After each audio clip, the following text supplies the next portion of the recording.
We're excited by the opportunity to continue the work of improving the quality of life for all Virgin Islanders who call here home. I would like to congratulate the Honorable Ray Fonseca and the Honorable Maurice James on your ascension to service within this august body. I also welcome the return of the Honorable Diane Capehart to these hallowed chambers. I extend congratulations to all the newly sworn-in members of the 35th Legislature. I look forward to doing meaningful work with all of you. This past year, we lost two great men who both held this office prior to me. The Honorable Dr. Roy Lester Schneider and the Honorable Dr. Charles Wesley Turnbull. The former was a remarkable physician and the latter a passionate educator and historian.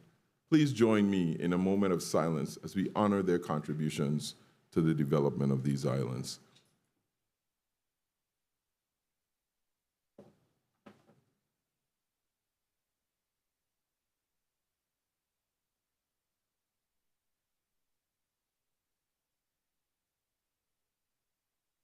I thank them, their families, and those that worked in their employ for their invaluable service to the people of the Virgin Islands.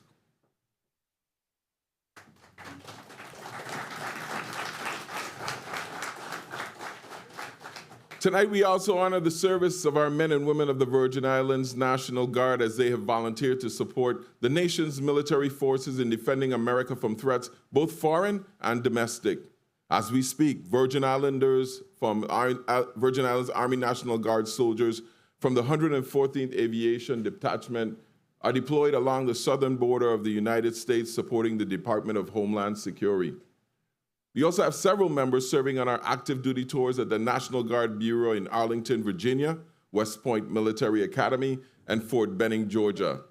Beyond these locations, service members are in the training pipeline at military installations across the nation. Our thoughts and prayers are with them as they perform their duty and fulfill their missions.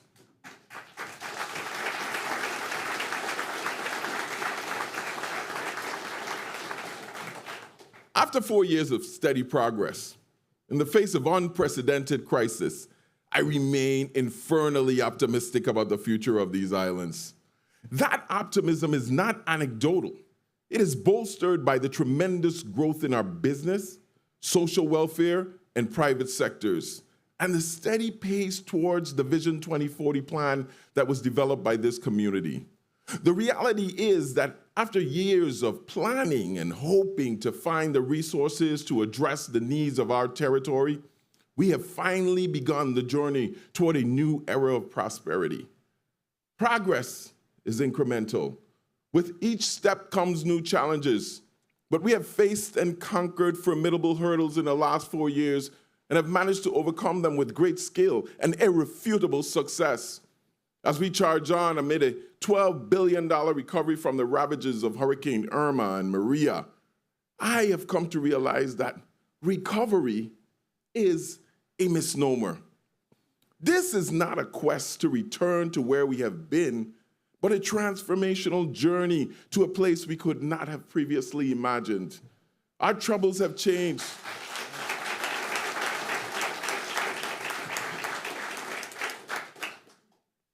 Our troubles have changed from dire social and economic challenges to ones that are mired in finding enough people who are committed to bringing forth this new, expanded vision of our collective future. The election is over, and I hope that we can join together as Virgin Islanders to realize the prosperity that is abundant enough for all of us, not just for some. Timing is everything. Amidst all the uncertainties we see in the world around us, there has never been a moment of greater opportunity for us collectively as a community and as individual Virgin Islanders to pursue our hopes and dreams. I would never lead you to believe that this journey will be easy, nor that we will not have our setbacks that are beyond our control. But today, I can proudly declare that the state of the territory is full of promise.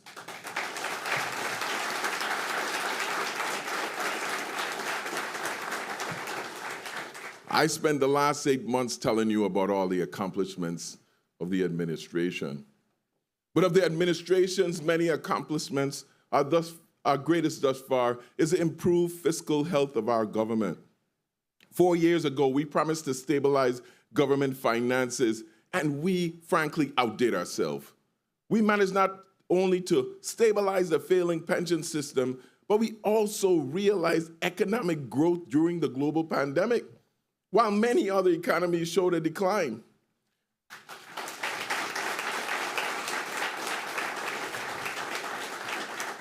In this march forward, revenues continue to be a highlight for the territory. The general fund operating revenues has increased every single time for the last 3 years that I've been up here, thanks to the leadership from our financial team.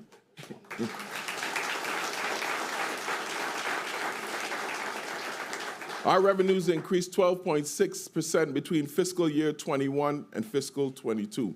Corporate income taxes showed particularly robust growth during that period, increasing by 54.4%. And real property tax collections in fiscal year 22 exceeded revenue forecasts by $3.5 million. And part of the reason for this increase is a modernization of our property tax system. No longer do you have to drive to your local property tax office to pay your bills. You can now pay those bills and access information you need from the comfort of your home or your office. Last year, the Office of the Lieutenant Governor launched for the first time in the Virgin Islands a citizens online portal. Property owners who are unable to pay their property taxes all at once can now establish easily payment plans through this same very portal. This update to our property tax collection management has streamlined payments for all homeowners, and we look forward to further improvements to the system. In my promise to modernize government, we have made it easier overall to access information and actually pay for those services.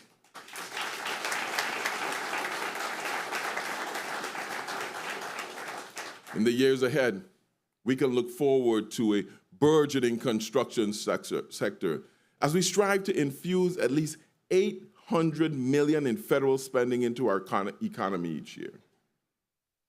Now, growth in overall gross territorial product of 2% is considered massive and robust. This is an almost 20% increase in spending every year for the next 4 years. Further, we expect that this influx of dollars will continue annually for at least the next 10 years. This money does not fully safeguard us against recessions and other economic disruptions, but it does assure us that we will have a steady stream of capital spending for the foreseeable future. If that wasn't enough, we have been further blessed by the hard work of our delegate and our team in Washington. As a result of their efforts, we have been able to offset some of the financial pain of inflation, some of it directly through financial subsidies to our residents, and some of it indirectly by allaying the rising cost of energy. We have the benefit of these funds from the American Rescue Plan Act, or ARPA, for the next 4 years, and will undertake projects to address mental health and social well-being and to secure the economic growth of our territory.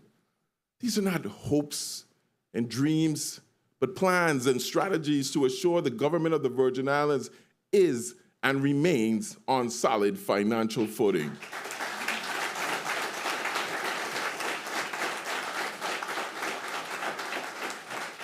The growth in our general fund revenues has enabled us to raise salaries for teachers, corrections officers, police officers, nurses, and general workers. We fulfilled our obligations on long-term debts that had been owed to workers for years and paid the salary increases negotiated by our administration.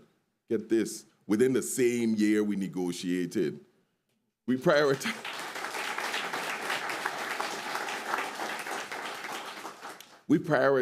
the people and ensured that they had money in their pockets to stave off this rising inflation. A rising tide must float all boats, and it has.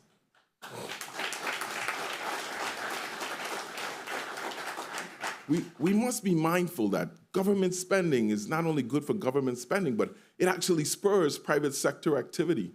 When the government spends, these expenditures are multiplied in the private sector. The need for more housing, food, gas, restaurants, and services will continue to generate additional dollars to take care of our general fund obligations and allow for the greater provision of public services for our community.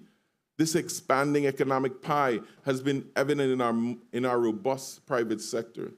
We have experienced continued growth as a result from new business development, vigorous tourism activity, and infrastructure investment.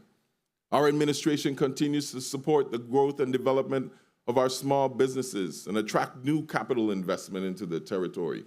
One of the 8 goals of the Vision 2040 plan is to increase the net growth of businesses in the territory and ensure that entrepreneurs have access to support and capital to scale their businesses. We have evidence of our success as the number of new business license applications more than doubled from 1,027 filed in 2021 to 2,239 in 2022. That's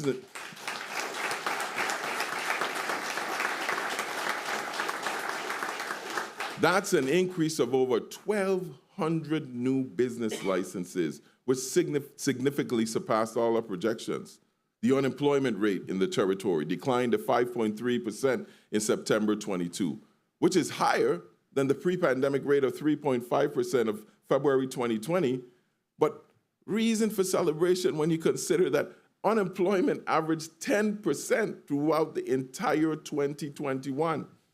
Initial unemployment claims are also considerably lower, 176 in August 22 compared to their April 2020 peak of 2,727. Private sector hiring has increased, supported by industries tied to tourism and construction.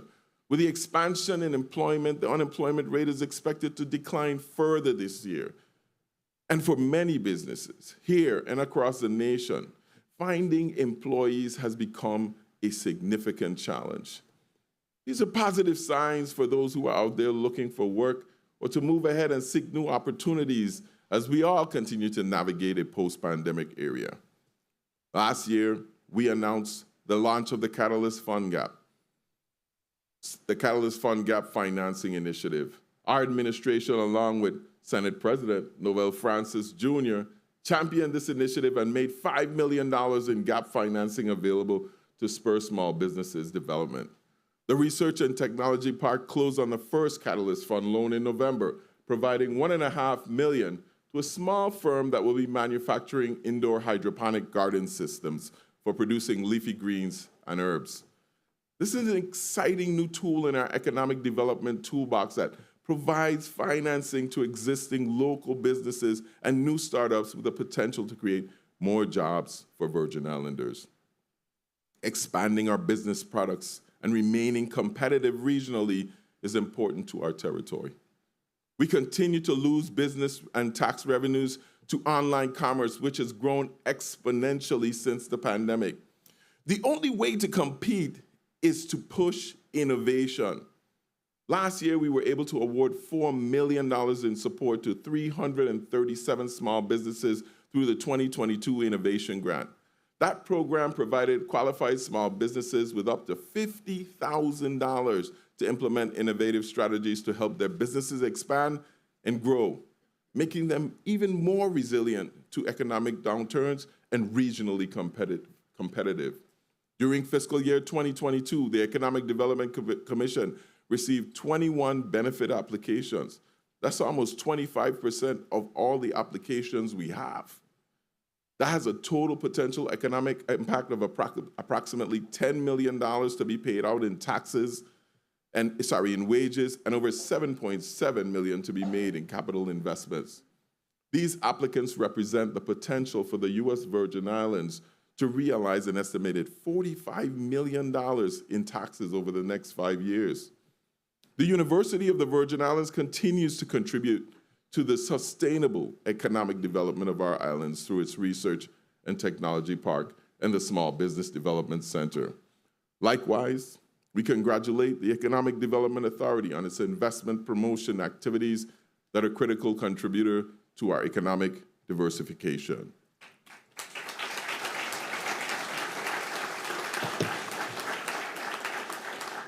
The tourism sector continued to be resilient in 2022. Leading the charge in tourism is Commissioner Joseph Bushelti, who was recently awarded Caribbean Tourism Executive of the Year by the Carib Journal.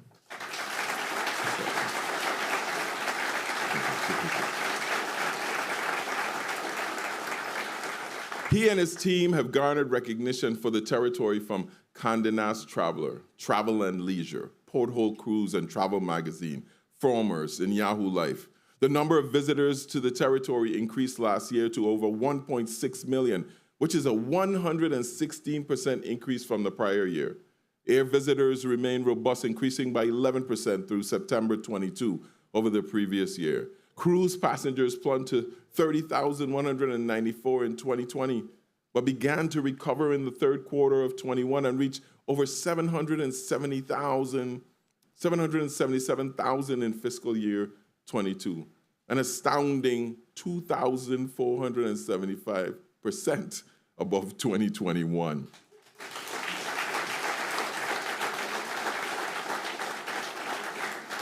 I must applaud the Virgin Islands Port Authority on its work to nearly triple the amount of cruise passengers visiting the island of St. Croix.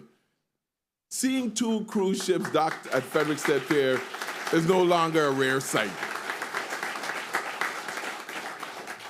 My office hosted 5 community business forums to prepare St. Croix businesses and the Frederiksted community for the return of cruise ships.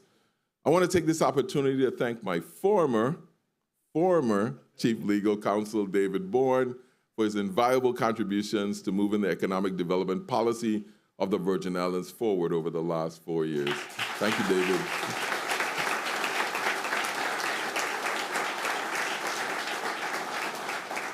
In St. Thomas, the cruise passengers continue to climb back to pre-COVID numbers.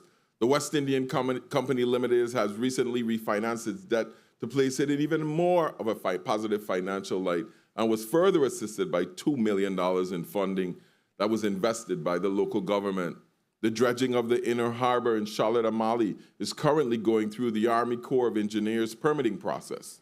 We have identified $17 million in local funds for this project after several attempts to get the U.S. Housing and Urban Development to fund this project. The project's successful completion will allow us to comfortably accommodate the largest cruise ships serving the Caribbean region. We continue to work with HUD to fund the other dredging projects in Gallows Bay and in Crown Bay, and we are confident that we will be successful. Early last year, Royal Caribbean committed to the redevelopment of Crown Bay and Frederiksted in a landmark deal negotiated by the Virgin Islands Port Authority. This public-private partnership will allow for the development of Subbase and the surrounding area, adding shops and restaurants and a new berth for St. Thomas. The development is anticipated to accommodate the thousands of new passengers we will see in both districts in the coming years. They have also committed to offering more excursions to St. John to complement the resumption of small cruise ships visiting the islands, which started again last year. Our hotel development is making steady progress towards returning to pre-hurricane room numbers. This year, we will witness the reopening of the former Marriott Frenchman's Reef and Morningstar Beach Resort. Work has actually begun repairing roofs at the Sugar Bay property in St. Thomas, and we expect to see the Island Beachcomber Hotel awarded to a successful bidder by the end of the second quarter. The proposed new 120-room hotel for the West Indian Company dock is moving along and should be in construction before the end of 2023. In St. Croix, we have completed the lease of Protestant Key, which will be the site of a new 120-room hotel in the center of Christiansted. The sale of Kings Alley Hotel has allowed for the expansion of the King Christian Hotel and restaurant spaces, making a fine complement to the Christiansted Boardwalk. The completion of the bulkhead in Christiansted by the National Park Service and the development of Hospital Street by private developers are restoring the town's overall allure. It's not only hotels and cruise ships, though. I have to say that I am particularly proud of what we are doing to transform our tourism product. Just for one example, the new Vendors Plaza in downtown Charlotte Amalie is a welcome sight after enduring.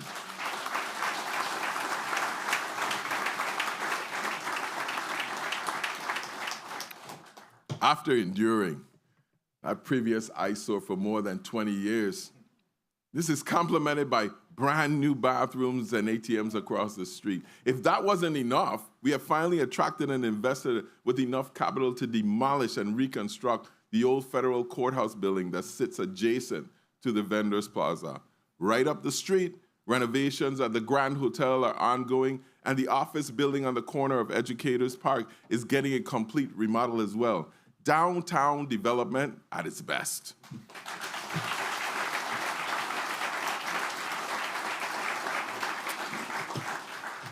Earlier this year, President Biden signed into law the National Heritage Area Act, which finally designates the island of St. Croix as a national heritage area.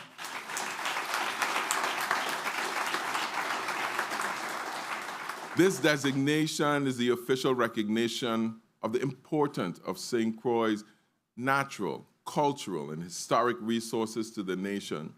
The designation opens a door for federal appropriations and technical assistance in developing St. Croix as a national heritage area. I congratulate the Honorable Stacey Plaskett for her diligence and persistence in getting this measure across the finish line in Washington.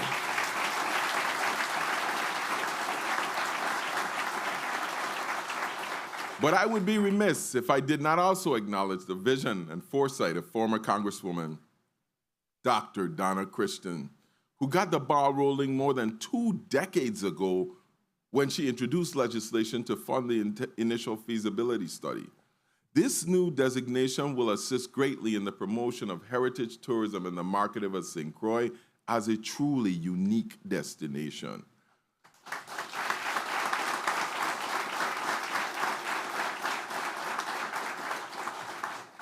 The recent establishment of the territorial park system, the first time, complements of the National Heritage Area designation. To complement the National Heritage Area designation, I would like to thank Senator Samuel Sammy Carrion for shepherding this historic legislation through the Senate process.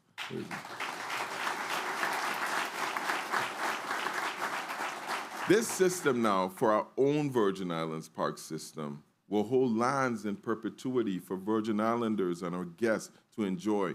We are working diligently to finalize this agreement that will preserve over 1,000 acres of historically significant maroon land up in the northwest park of St. Croix for the people of the Virgin Islands. This is only the first.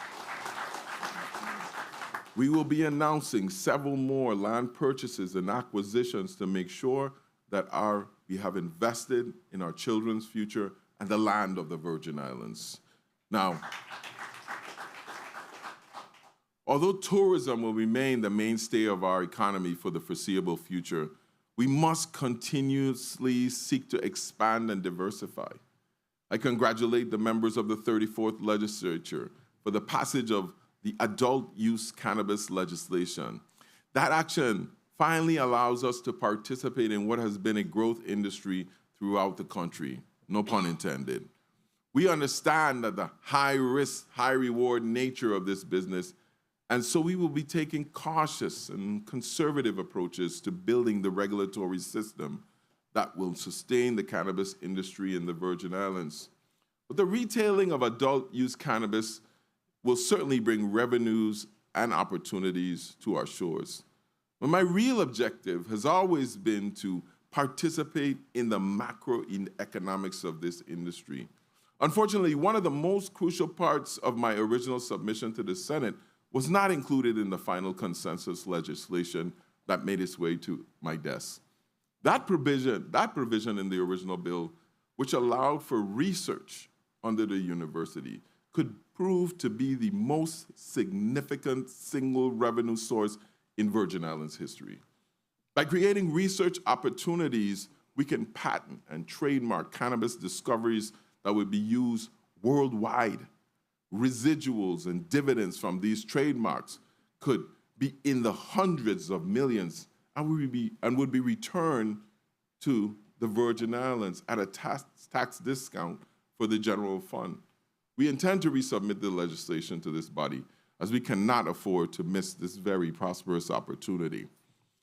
The rebuilding of our infrastructure has been steady and consistent over the past years. Even during the COVID economic shutdowns, work on hurricane recovery and other capital projects continued. Now we are seeing the benefit of the effort. As a testament to this, the economic indicator that is most compelling is that a total of 2,375 construction permits were issued in fiscal year 22.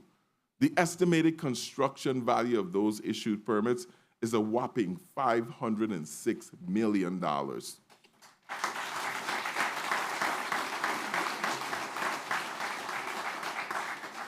We cannot travel the road to prosperity if it remains unpaved.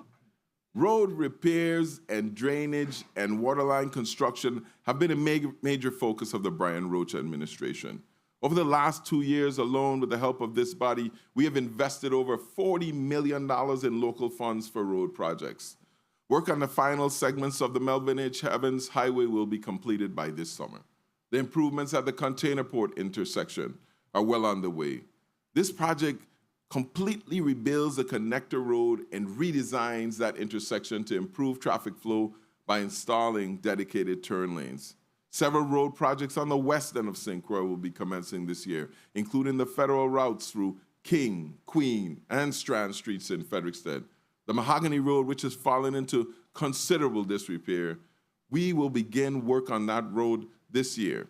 Drainage and installation and road reconstruction are also scheduled to take place in Estate LaGrange. On St. Thomas, road repairs will be completed in Estates Liliendal and Mariendal and Smith Bay.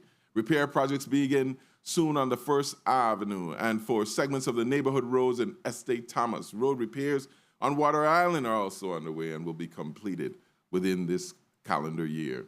On St. John, repairs to damaged roads in Cruz Bay, Coral Bay, and Fish Bay will be completed later this year.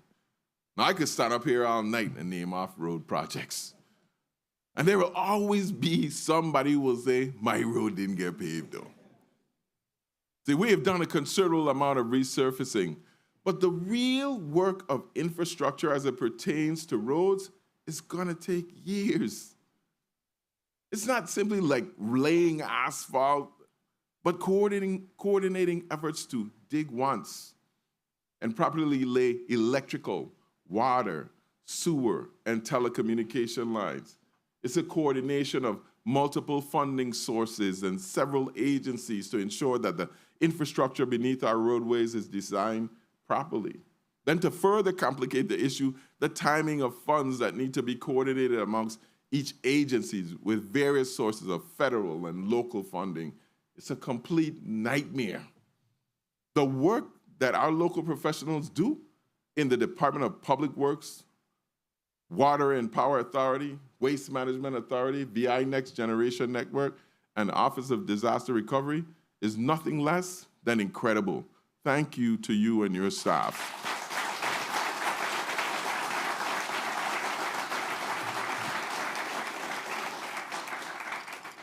The Department of Public Works is executing several major drainage improvement projects.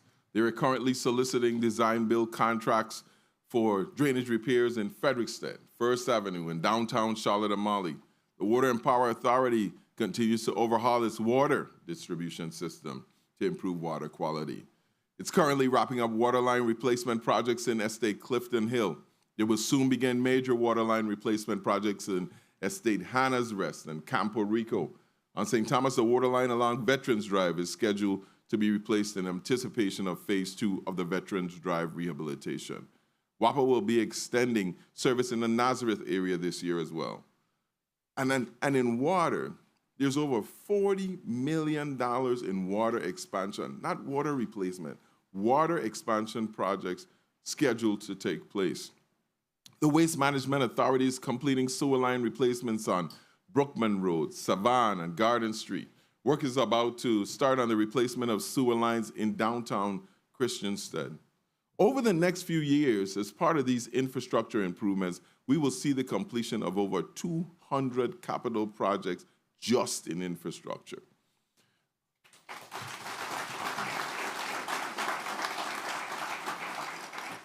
Our airports, they're the gateways to our economy.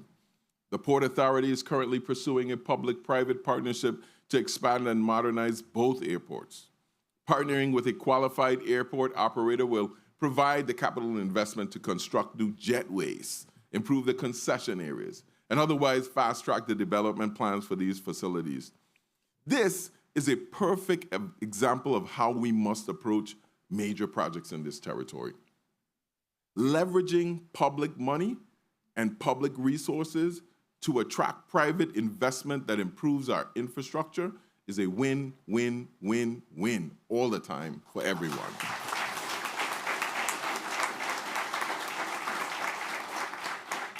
A request for qualification has been issued, and the Port Authority hopes to identify a development partner within 12 months. Within the next 4 years, we should see the complete modernization of our international airports, providing a better quality experience for our residents as well as our guests. I assure you, ladies and gentlemen, the recovery is alive and well, positively impacting the territory's economy, strengthening critical infrastructure. The territory now anticipates more than $12 billion in recovery funding. Seems like every time I come up here, go up $1 billion. And $7.4 billion of those funds have already been allocated for the recovery from Hurricanes Irma and Maria. And I always like to say when I come up here, allocated, not obligated. That's a whole other step in getting the money where it needs to be. The territory paid out over $460 million in recovery funding in 22 alone. In total, $5.9 billion has been obligated from various federal sources, and over $2.9 billion has been expended to date. We saw the completion of 34 recovery projects in 2022, including Vitima's tsunami warning system, the installation of brand new playground equipment at Head Start campuses territory-wise, and the restoration of recreational facilities at Fort Frederick Beach and Frederickstead. As projected, we are poised to see a crescendo of projects in construction this year. Those projects include the $160 million rebuild of the first new school in decades on St. Croix.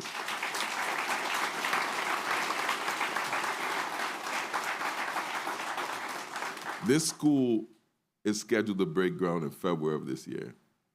8 days February, not next year February. We also have 3 more schools right now out for bid for repair and restructuring. Overall, in 2023, the Office of Disaster Recovery projects projects the completion of 44 projects and anticipates the start of over $930 million in recovery projects for this year alone. I think that all residents of this territory can agree, though, that the ongoing financial and operational woes at the Water and Power Authority are an impediment to any developmental progress we hope to make as a community. As I campaigned for re-election last year, I tried my best to avoid making any bold pronouncements to solve issues that were beyond my direct control. The one exception to that, though, was WAPA. I have committed to fixing the issues of WAPA within my second term. As you have come to learn,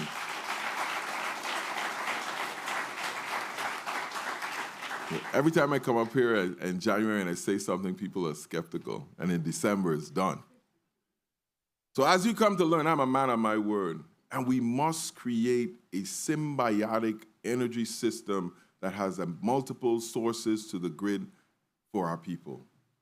Now, I'm confident that setting this goal is going to happen because I know tremendous resources are being made available to help WAPA turn the corner in this problem.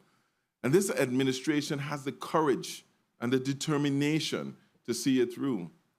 For the first time in our history, we have the resources to make our energy affordable, reliable, and renewable. Solving the energy crisis in the Virgin Islands was never really feasible until now. WAPA has attracted the attention of everyone from my government house to President Biden's White House, and is steadily making progress on its transformational plan. The installation of 4 new generating units at the Randolph-Harley Power Plant in St. Thomas is ongoing and project that WAPA is extremely focused on in bringing it to completion. Because once operational, these units will immediately improve the efficiency and reliability of the St. Thomas Power Plant. And the resulting operational savings will translate into lower electric rates for everybody. WAPA is nearing the completion of its negotiation with a small provider to provide utility-scale solar power on the island of St. Croix. Now, although my statements regarding this matter was misquoted in the media and ultimately politicized, the fact is WAPA took my directive to them seriously and have identified qualified firm that can deliver between 50 to 100% of St. Croix's power from solar for a fraction of the current cost. We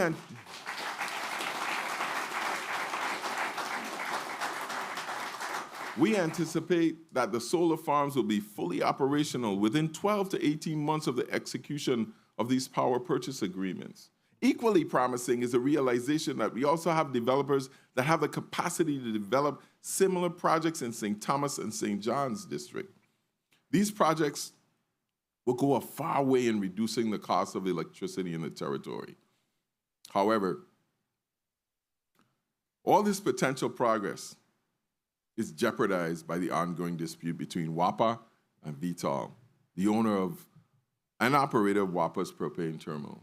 No one disputes that propane is less expensive than the diesel fuel that WAPA has solely been dependent on for power production. There is also very little dispute that the decision to proceed with the project made sense at the time under the circumstances. But unfortunately, WAPA and the Public Service Commissions never really came to an agreement with Vitol on the true cost of the project. And the project has essentially become an unfunded mandate of the utility. WAPA is currently in discussions with Vitol to resolve this matter amicably. And we are very optimistic that we will be able to announce a positive resolution in short order. We intend to settle this debt once and for all and place WAPA on firm financial footing. Needless to say, this energy piece is probably the most significant thing that will happen in Virgin Islands history for the next 20 years. And it's the only way that we can make sure that our next step will be an economic future that is full of promise.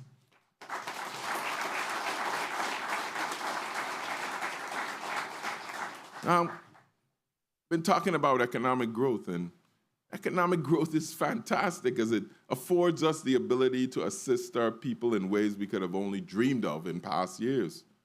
4 years ago, we promised we would take the fruits of this economic success and invest it in our people, creating a quality of life that is equal to that of our counterparts on the mainland. Now, let's get real. Creating a quality of life that is equal to the mainland is no easy feat. And it's an ever-moving target, but we remain undaunted in this quest. In this endeavor, the health of our residents is foremost. Thankfully, for the first time in 2 years, I can address this body absent our local state of emergency that was triggered by the COVID-19 global pandemic. Of course, it does not mean that the pandemic has ended.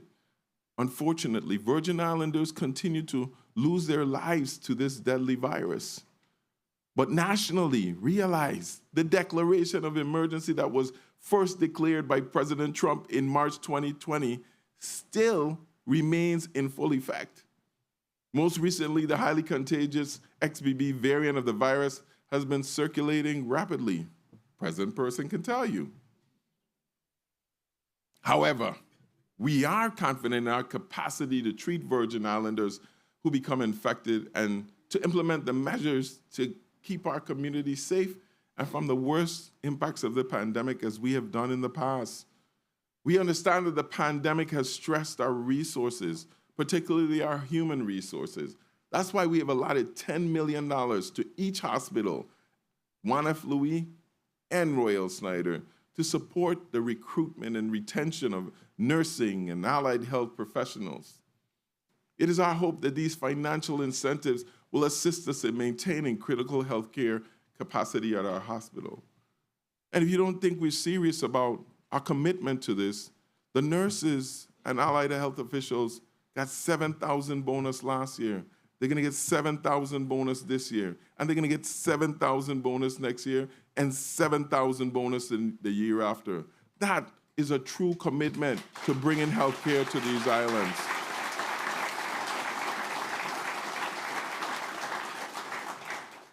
The challenge, though, of opening the JFL North Modular Facility on St. Croix has been the most frustrating setback in our hurricane recovery efforts. The project has been plagued over the years by errors and omissions in funding, supply chain disruptions, contract disputes, COVID, and poor management of oversight, amongst other issues. The territorial hospital redevelopment team and the management of Juan F. Louis Hospital understand what is at stake and realize that further delays, frankly, just cannot be tolerated by the community. Senators, I know you've heard this before, and before again, but they have assured me, Mr. Koch and his team, that they will be with you and me, you and I, at the long-awaited ribbon cutting to open this facility this quarter.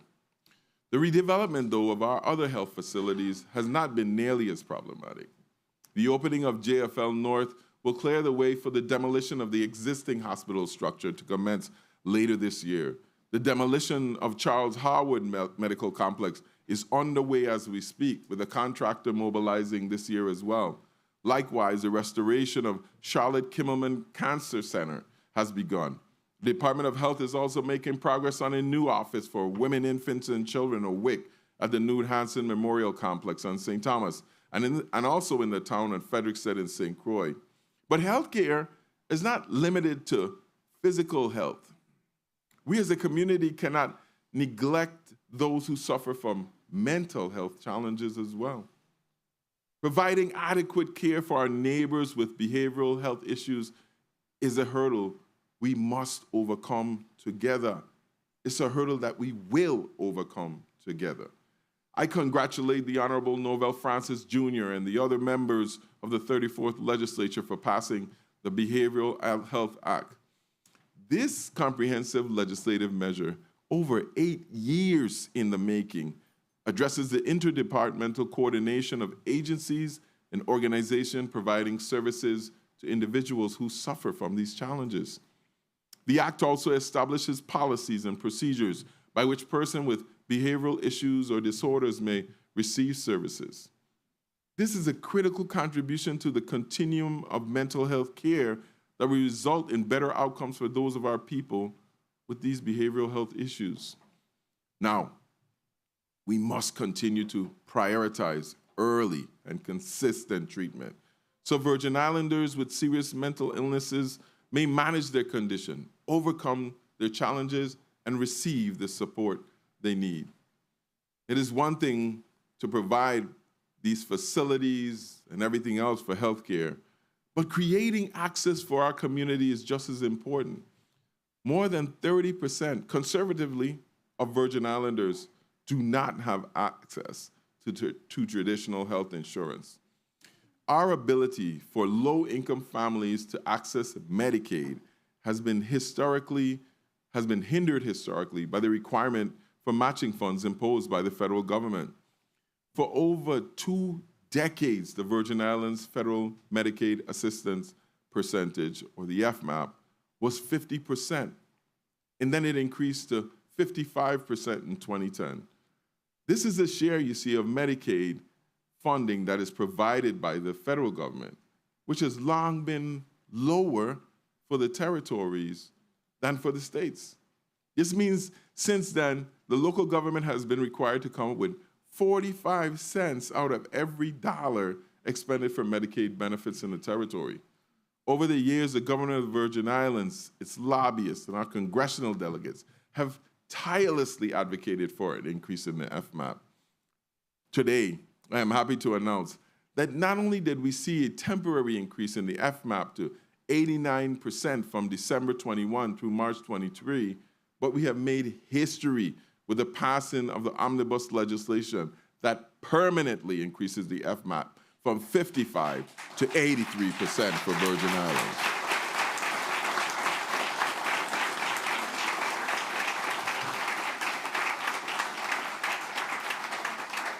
After 20-something years, further adding to the historic significance of this landmark legislation, it was actually signed right here in the Virgin Islands while the president vacationed on the island of St. Croix.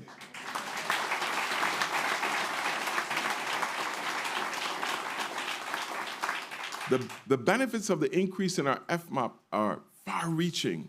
We not only increased the number of persons we serve from 32 to 37,000, but we added additional services to include personal care attendance services for seniors, telehealth services for all Medicaid members, and implemented a Medicaid buy-in for Medicare recipients.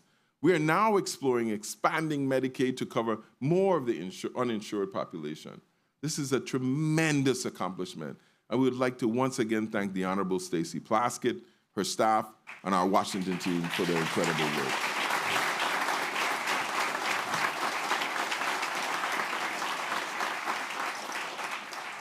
As we work to rebuild our health and hospital infrastructure and access, my administration has been focused on overall community wellness. We have launched the Our Best Life initiative to focus on improving the physical, mental, and emotional well-being of all Virgin Islanders. The initiative is a multi-agency collaboration with programs and activities for individuals of all ages and physical ability. Lest we forget, the true aim of having health initiatives is to actually keep people out of the hospital. And the only way we can do this is through changing our eating habits, our behavior around exercise, and being active in our lifestyle.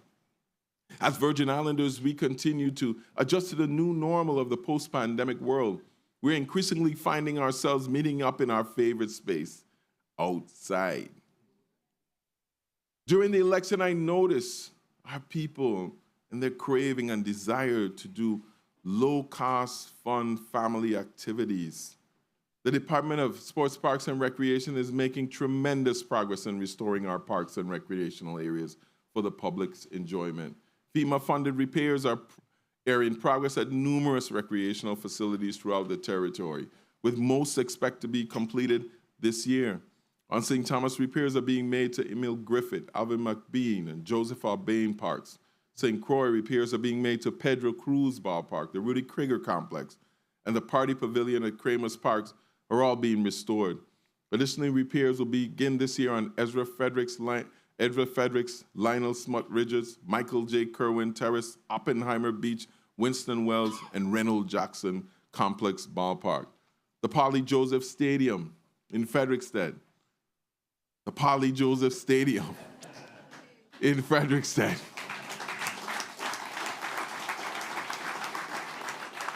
Is also nearing completion. As the dirt and debris are cleared from the front of this monolith, we could finally see the promise of a Polly Joseph Stadium we have been hearing about for 12 years now.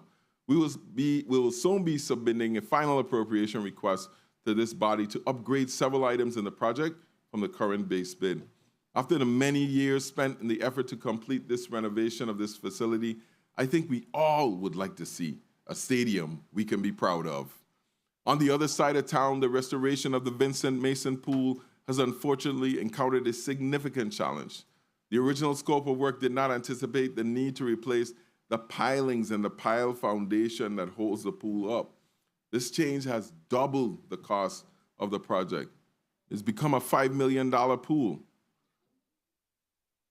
And it requires some additional funding.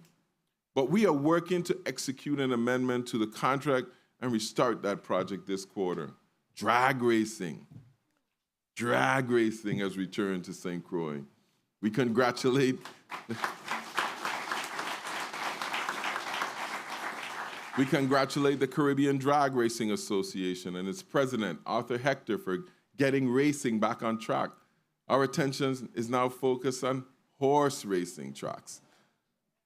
Both tracks are in the Coastal Zone Management permitting processing.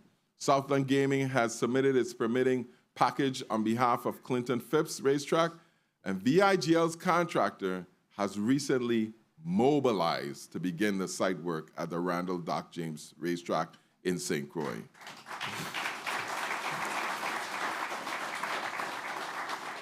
And yes, cricket, lovely cricket. The lease has finally been finalized and the plot for the development of a pitch on St. Croix, and $2 million has been allotted for the development of that site. On St. Thomas, we have allocated startup monies to begin the work in Nazareth for the pitch and the stadium, which will follow. We are in the design phase for a complete sports park adjacent to the Ivana Eudora Kent High School, which will boast fields for cricket and soccer, a gymnasium, which will double as a storm shelter. Virgin Islanders, we are going to be spending a lot of healthy time outside.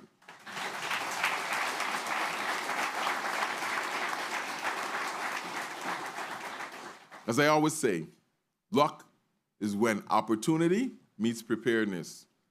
With the sweet promise of prosperity on the horizon, there is nothing more crucial to our individual success than education. The Virgin Islands can boast that it has a complete educational pipeline. Not only is the pipeline accessible, but it is also free. Free Head Start, free public pre-kindergarten, free K through 12, free college tuition, and free vocational training and apprenticeship programs. No other state can say this. But the constant fixation we have had with building maintenance masks the true mission of our education in the Virgin Islands. See, education is about graduating students that are competent and capable. We must not lose sight of that mission. This past year, we implemented several interventions to assist our students in getting up to standard. However, to be truly successful, we must make a community-wide commitment to promoting academic achievement from cradle to the career. We must commit to encouraging literacy and numeracy at every opportunity. See, we have many competent and well-trained teachers to lead us on this mission. Teachers who demonstrate the required commitment to the academic success of our student. In fact, we have two perfect examples with us this evening. District Teacher of the Year for the St. Thomas St. John District, Mr. Melvin Ledesma, a math teacher at Bertha C. Bushelty Middle School.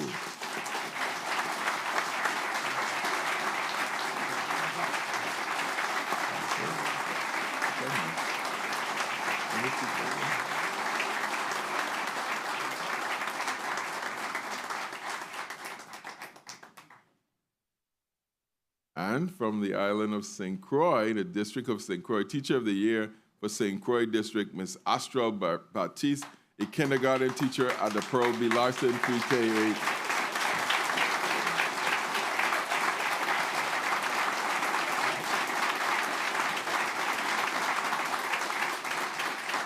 If you happen to be in St. Croix, if you don't do anything else, you gotta go see Ms. Baptiste's classroom. Every single year is just phenomenal. Thank you, and thank all the teachers that contribute to our children's education.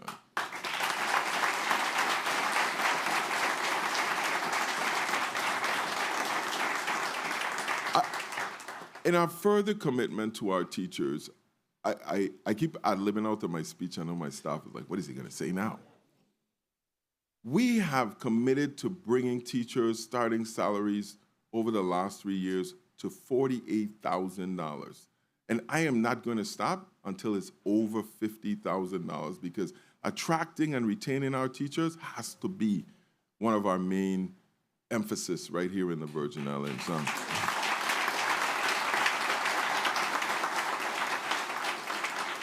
Our administration has placed emphasis on early childhood education from the beginning.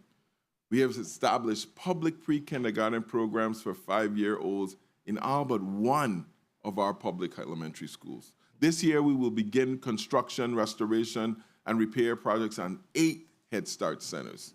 These projects represent an expenditure of over $42 million. This is extra money now. We haven't been in recovery anymore. Much like free college tuition, these are long-term investments whose impacts you may not be seeing immediately, but it'll undoubtedly pay dividends for our community in the long runs. The Virgin Islands Department of Education, or VIDE, is at an unprecedented time where federal funds are available to execute much-needed improvements in public education territory-wide.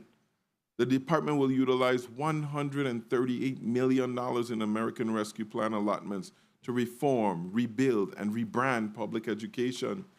The VIDE is committed to transforming today's learners into tomorrow's leaders.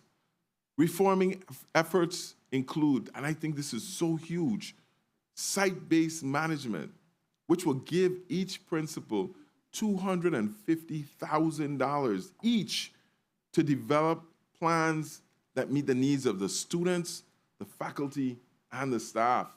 This will allow for flexibility in developing programs designed to support student achievement gaps because they differ from school to school with a different economic background and makeup of the neighborhoods. They will be able to implement accelerated programs that enhance their student experiences and professional development for their teachers and monitors, to name a few. The VID is focused on improved student outcomes, hence the alignment of practices with the state, the district, and the schools. This strategic planning allows synergy in practices and the maximization of our federal funds. Among the priorities in these plans is the need for behavioral support services, tutorial services, after-school activities, and extended days, as well as summer teaching to decrease this learning loss we're experiencing. It is downright ridiculous that our teachers are working second jobs to meet their needs instead of earning that same money to enrich our children. We have the money. We are going to pay those teachers to stay in the classrooms.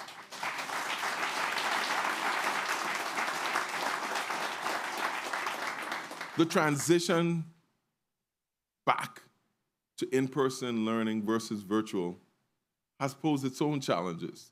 Last year, we saw school violence escalate as students transitioned back into the classrooms. We recognize that we need to protect the safety of the students, teachers, the monitors, as well as the administrative staff.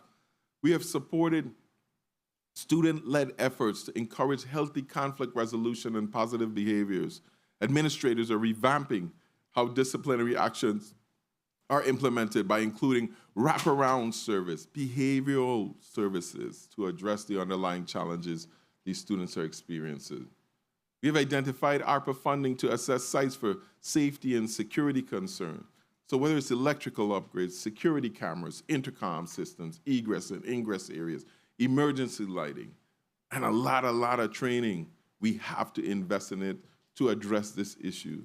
The scopes of work for these things are in preparation and will be ongoing starting this summer. Service contracts are being implemented to allow our maintenance workers to finally have access to be able to retrieve supplies so that their daily work is not delayed. Work order systems will be allowed for better management of human capital and resources. In addition to rebranding, efforts include launching a new website for VIDE, mobile applications. Yeah, we're gonna have an app too. An alert system to keep our stakeholders engaged and informed about the many initiatives and activities at our schools. Programs geared toward parental involvement are also being revived using this funding. Now, more than ever, we need to develop a generation of Virgin Islanders that are prepared for the competitive world we live in. We continue to establish and enrich the workforce development pipeline as we need 5,000 new workers to complete this recovery. Not 5,000 people more who are in the system, 5,000 new people who don't exist right now in the Virgin Islands to come to our system. We will bring the resources to our people. We've done it.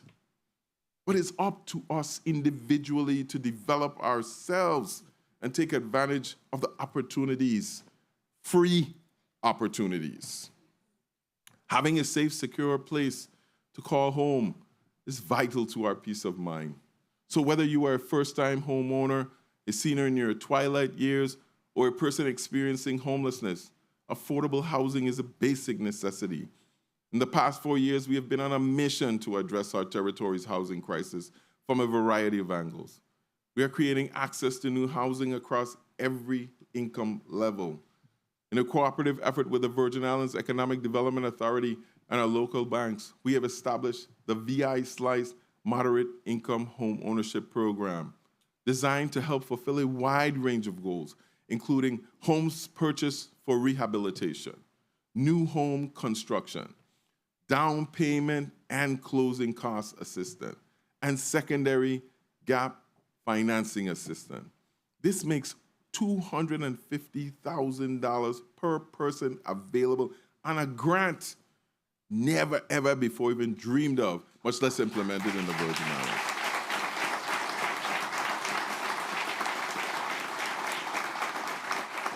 In support of lowering home insurance, my recently passed legislation will allow VI domestic insurers to become members of the Federal Home Loan Bank of New York and help provide support to local banks, credit unions, and other financial institutions in support of this VI Slice program.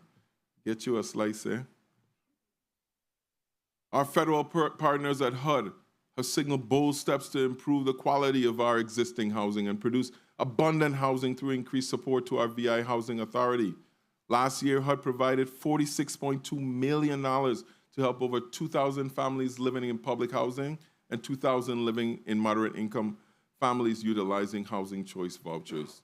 Additionally, VI has been allotted $15 million in housing assistance payments for upwards of 800 landlords this year. The Housing Authority continues the implementation of a $1 billion redevelopment plan, which will see the replacement of the entire 3,000 units of public housing, with half being new construction and half of the units to be comprehensively modernized over the 5 years. Priority housing projects include 250 units at Walter I. M. Hodge Pavilion, where groundbreaking was held in June 22 and completion is anticipated in December 24. 84 state-of-the-art units in Dunu, which is 39% complete now. 98 units of senior housing at Stony Ground, and 70 new units at Ludwig Harrigan, where demolition has been completed on the old units. VI is leveraging its federal funding to improve all our housing communities. As we work to address the housing crisis that has been building in the Virgin Islands for the last decade, we must act quickly and thoughtfully. We will do this by creating new, high-quality housing units and helping revitalize neighborhoods where we build them, ensuring everyone in our community will rise together. But as we seek to identify additional housing and improve the general curb appeal of our community, it is impossible to continue ignoring the tremendous number of abandoned and derelict structures in our neighborhoods and towns.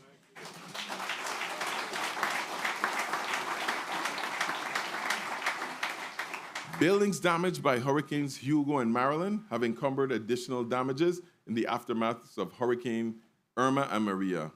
We have tried to incentivize property owners by dangling the proverbial carrot with tax incentives and whatnot, but we have simply not made enough progress with the current approach. The time has come for us to be more aggressive in restoring the previous beauty of our towns and neighborhoods.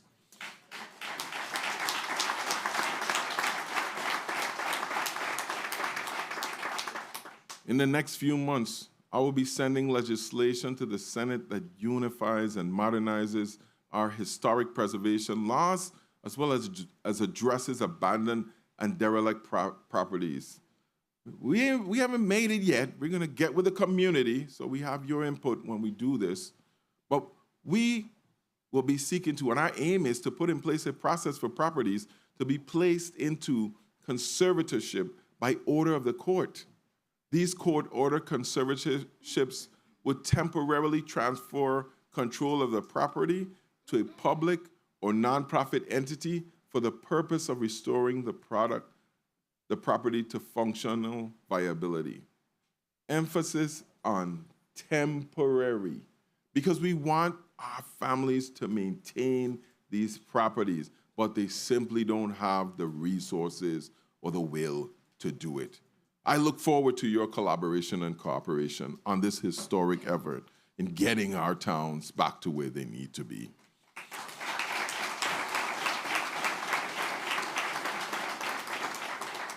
Another important mission of this administration is restoring the safety, peace, and tranquility that our islands have traditionally enjoyed.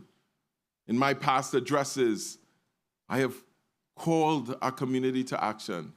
If you see something, you answered. And the Virgin Islands Police Department has demonstrated on several occasions that this partnership yields and will continue to yield tangible results. Our officers are capable and hardworking. They did the police work and removed criminals from our community with your help. Over the last 4 years, we have put in place a comprehensive effort to address crime and violence in our territory. We have invested significantly in public safety. VIPD has been unable to recruit and retain ideal manpower. We've been hearing this for 20 years. So we invested in technology to expand our capabilities: cameras, drones, shot spotter system, and marine vessel. This past year, the Virgin Islands saw a lower rate of gun violence and a higher rate of arrests. All categories of serious crimes declined versus the prior year, and the territory recorded the lowest number of homicides in a decade and the second lowest in 2 decades. I would like to thank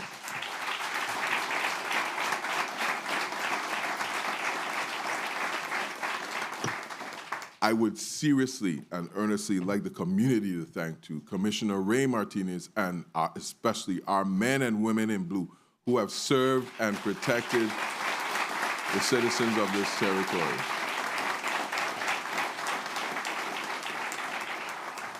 In the weeks to come, VIPD will launch a police recruitment program. We're not giving up on manpower yet. We're offering a $10,000 sign-on bonus to become a police officer. Not a marshal, not a corrections officer, not a VI port officer, but a VIPD officer. Ladies and gentlemen, if you have ever considered a career in law enforcement, I would say the time is now. Sign up, go through the academy, and serve your community. The position is noble and extremely rewarding. Just ask one of the many senators we have here who have served us in law enforcement.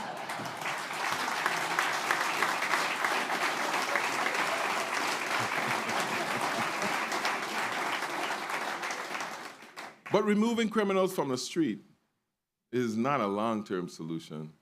We must be equally committed to their rehabilitation. The Bureau of Correction has launched its long-awaited offender reentry program. 90% of imprisoned individuals will return to our community at some point. Going forward, this administration will emphasize reentry. We have identified federal funding to pursue transitional housing, with the understanding that the transition from incarceration to reentry into our community can be mentally and emotionally challenging. The goal is to execute a model that will include shelter, structure, and resources to facilitate a more successful transition. You see, we all benefit from formerly incarcerated individuals transitioning to becoming productive and successful members of the community. After all, they are fathers, mothers, brothers, sisters, aunts, uncles, cousins, and most especially neighbors. We do not want our people in and out of the prison system. This administration will continue to make investments to support and provide opportunities to reintegrate this population and discourage recidivism. We have established an entity to coordinate violent crime efforts through our Office of Gun Violence Prevention. We have increased the capacity of the Virgin Islands Police Department to identify and apprehend criminals. We have put in place programs to rehabilitate prisoners and give them a chance of success as they re-enter society. But there is still so much work to do. We plan to approach this body to modify peace officer status so we can get more help from our federal law enforcement officers. We also plan to approach this body to adopt a requirement for individuals to declare within 24 hours their intent to import firearms into the territory. That's before they get on the plane. We believe that this is a better way to distinguish legitimate firearm owners from those smuggling weapons for nefarious purposes. We also want to take a closer examination of our Youth Rehabilitation Center. This is currently operated by the Department of Human Services. This institution is no longer effective in its conduct of its mandate. Children remanded to YRC typically are not detained there long enough to avail themselves of meaningful rehabilitation services. It has really just become an expensive babysitting service for troubled youth. As my administration enters its second term, we will be exploring alternative approaches to addressing juvenile delinquency. We want peace in our communities. We want to enjoy our paradise and to invite guests to do the same, particularly after years of COVID restrictions. Our culture also demands that we come together and do so often. We want our carnivals and parades and our concerts violence-free. I'm aware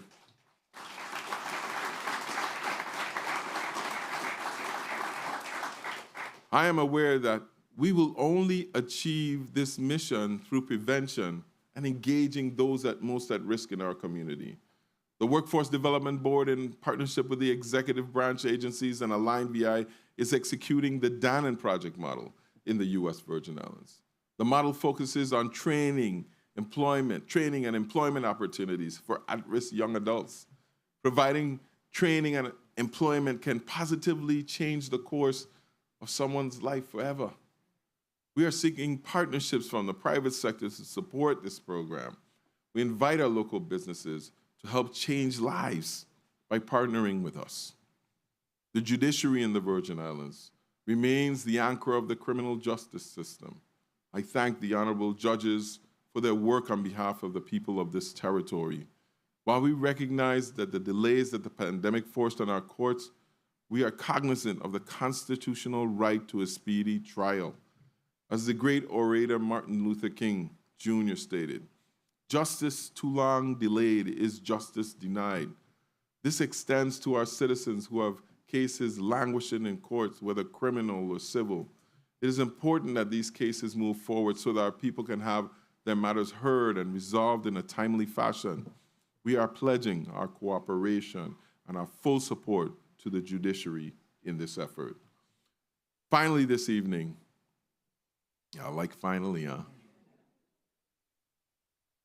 Finally this evening, I must warn of some newly emerging challenges on the horizon. The economy continues to improve as we navigate out of the pandemic. However, the territory is sailing into some very, very strong headwinds. The economists at the World Bank are warning that global growth has slowed to the extent that the global economy is perilously close to falling into a recession. Most regions are seeing inflation rise higher than it has in several decades, triggering a cost of living crisis. Financial conditions are tightening across the globe, and there is widespread shortage of skilled workers, thereby creating issues for a variety of industries relying on those workers. Nationally, the U.S. Chamber of Commerce is predicting at least a mild recession to affect the country sometime later this year, caused by falling consumer and business spending and rising interest rates. But we don't need economists to tell us that, right? We feel it every day at the gas pump and certainly in the grocery store. Since the beginning of 2020, inflation has increased markedly in the territory, increasing 7.1% in 2020, 5.7% in 21, and another 7% in 22. There is, however, some reason for optimism. as the monetary policy of the Federal Reserve is having the intended effect of slowing the growth of inflation nationally. And hopefully we will soon see some of that benefit locally. We cannot predict with certainty what 2023 holds for the global economy. So we must continue to build our economic resilience for what is to come. So while we count our blessing, we must remain ever vigilant that hard times are inevitable and we must be prepared. Locally, our government has implemented our own policy of fiscal stimulus to increase spending power of Virgin Islanders, particularly those with fixed incomes, and help them keep pace with this massive inflation. Last year, with the help of our friends in the legislature, we provided $40 million in direct stimulus in the form of outstanding retroactive wages owed to the employees and retirees of the government of the Virgin Islands.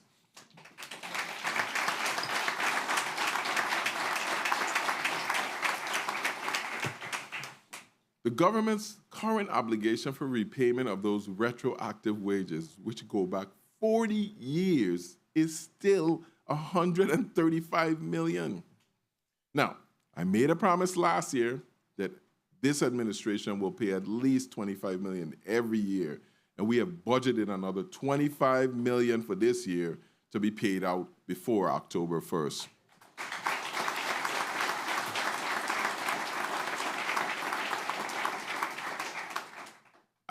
I know some people thought it was an election ploy, but we're serious about our people. We were also able to distribute the statutorily mandated bonuses for public sector retirees 60 and older for fiscal years 2018 through 2022 before the end of last year. In all, over 7,500 retirees benefited from the distribution. I want to congratulate the Honorable Donna Fred Gregory for successfully championing this cause and getting us fully caught up.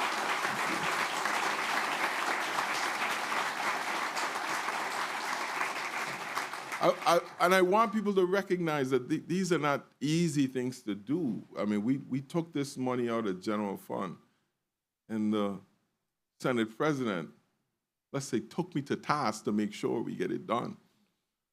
Because we recognize the tremendous hardship that the current inflation has put on everyone, but especially our seniors and our people with disabilities who are mostly on fixed incomes. I mean, we were able to provide, thank God, we have the money. We were able to provide direct financial aid in the form of a $500 cash stipend to 19,269 Social Security beneficiaries.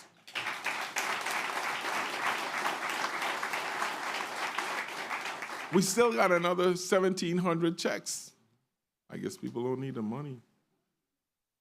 Now, I know the rollout of this program proved extremely challenging, but the public interest and response demonstrated that it was severely needed.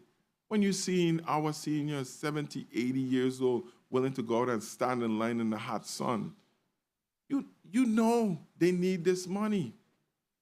And they not only needed it, but they didn't take this check and put it in the savings. They needed it for basic everyday needs. All that money came right back into the economy. It was a timely distribution as we entered the holiday season so that those who received them could at least provide something for them and a little bit for their family. We didn't stop there. We paid out $23.5 million in premium pay to private sector and public sector employees that kept our economy moving during the pandemic. This local stimulus was supplemented by almost another $35 million in federal funding disbursed through the Federal Pandemic Emergency Assistance Fund, Pandemic Electronic Benefits Transfer, and a SNAP emergency allotments. Armed with this influx of cash that continues to be distributed to the people and bolstered by the numerous programs and projects this administration has championed, I am confident that the territory is prepared for whatever economic challenges that lie ahead.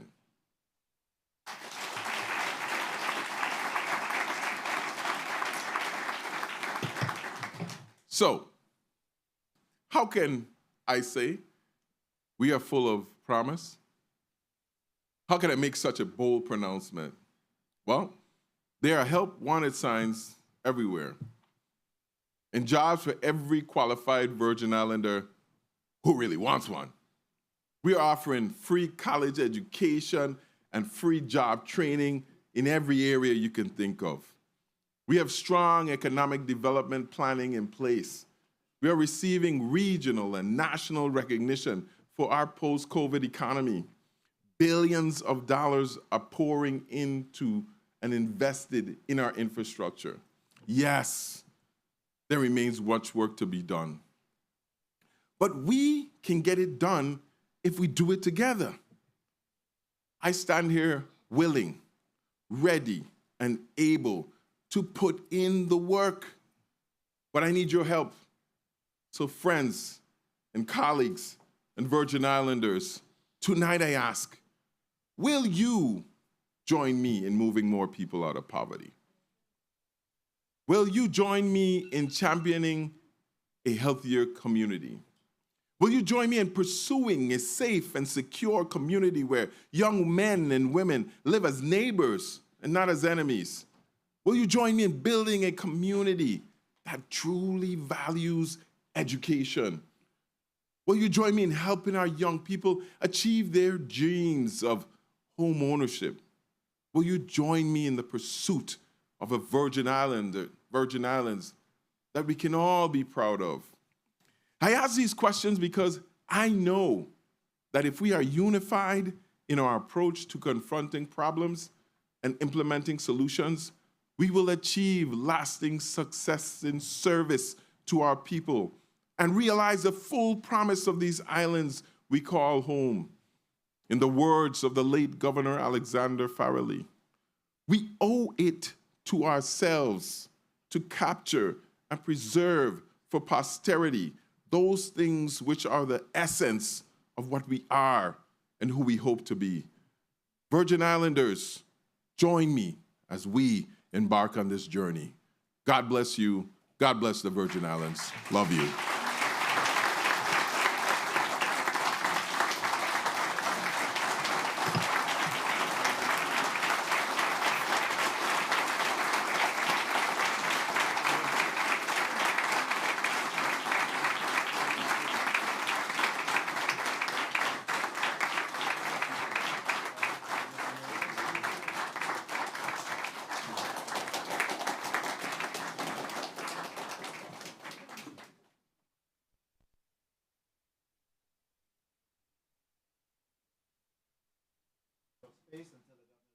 As well as the Lieutenant Governor departs the chamber. Thank you very much, Governor. A round of applause again for the Governor.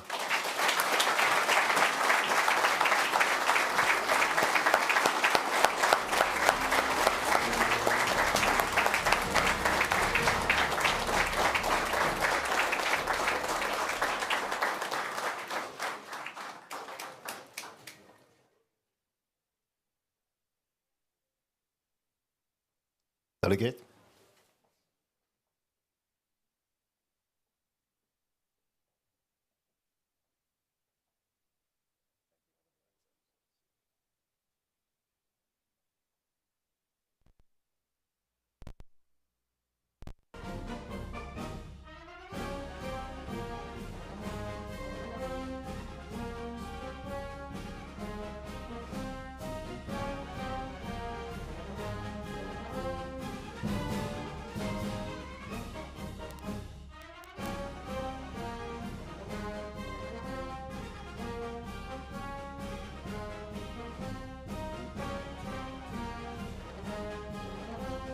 You may be seated.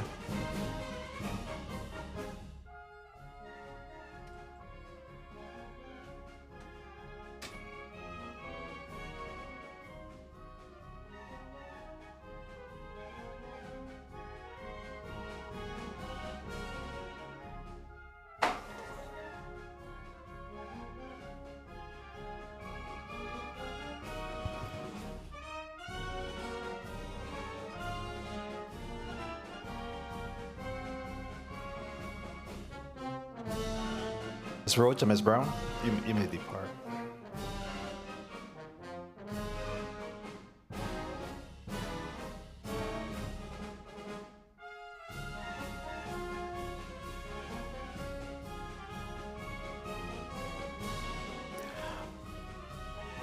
I want to recognize the presence of Senator Fonseca for the record. Thank you. I extend a thank you to the Office of the Executive Director, Central Staff, and all who worked tirelessly to prepare the legislature for hosting tonight's State of the Territory address. My thanks as well to the Office of the Governor for their support. Finally, I'd also like to thank our public affairs team and our media partners for their efforts to ensure that tonight's proceeding address is accessible to the public. The session of January 9th, 2023, and reconvene on January 23rd, 2023. Before I adjourn, again, I want to recognize the presence of the Chief Justice and all of the judiciary. Thank you for being here this evening, and thank you for the work that you continue to do on behalf of the people of the Virgin Islands. We appreciate you. The session of January 9, 2023, reconvene on January 23rd, 2023, is hereby adjourned. Good night. God bless.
Jamal Potter.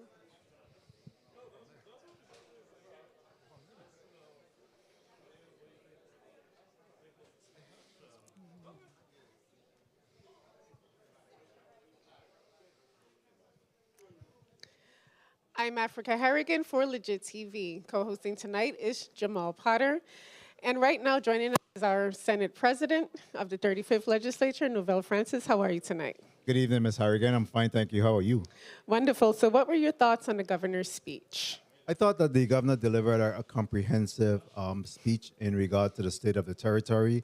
Of course, he talked about how promising it looks, and I agree with him that there's many opportunities that's available to Virgin Islanders, and I'm hoping to, as he have indicated, to work along with the administration. The 35th Legislature is committed to doing their part, again, to work along with the administration and the delegate to Congress to really move the needle on some of the issues that he certainly brought to our attention, and we are aware of as well.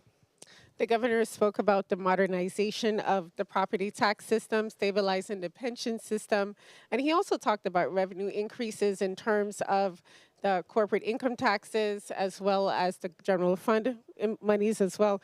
Although the governor shared several different areas where there was an economic boost, are there other areas that can be addressed? I certainly think that there are other areas. I was a little taken back that he didn't mention anything about the Lime Tree Bay or Port Hamilton, because obviously that is a concern of individuals, whether or not we're at the stage that we're going to be opening the Port Hamilton, which will be another revenue source, or if in fact we have to do away with moving in that direction. But it's evident, and I totally agree that we can't continue to put all our eggs in one basket, and we have to diversify our portfolio. So I'm in agreement in terms of some of the revenue generating initiative that you intend to undertake moving forward. One of the things that the governor mentioned was the Catalyst Fund Gap Financing Initiative, an initiative in which $5 million was made available. And I think that's a project that you coordinated with him with, correct? Correct, yes. And pretty Along much with him and as well as the RT Park. Okay, fantastic. And basically that money is going towards small business development. Can you expound on that? Do you think that additional monies will be added over the years? Yeah, the intent was to actually look at the CDBG funding. There's $30 million earmark. I heard that $30 million have been reduced to $25 million, and I'm okay with that. But there's some additional funding that will be utilized for the gap financing and Catalyst Fund. Obviously, I think that the $5 million have already been depleted.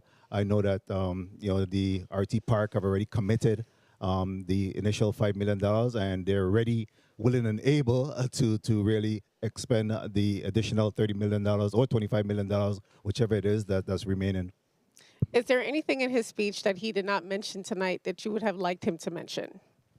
No, I think that I like the fact that we're finally at the juncture, as he has committed to us, to get the Juan Francisco Louis JFL North up and running. I think that the public, especially in the district of St. Croix, patiently awaiting that opening.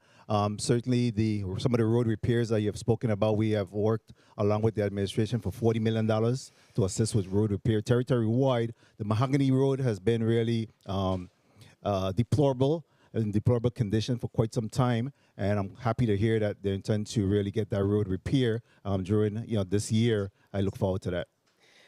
Thank you so much, Senator. Jamal? Yes, good night.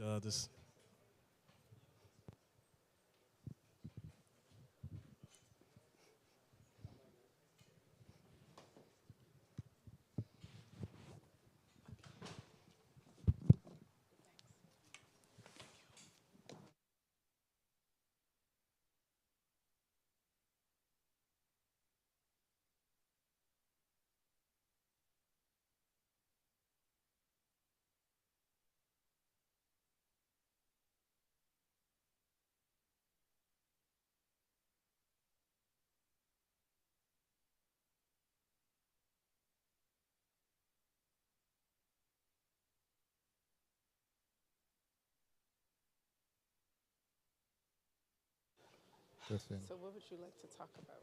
You hearing me? You hearing me?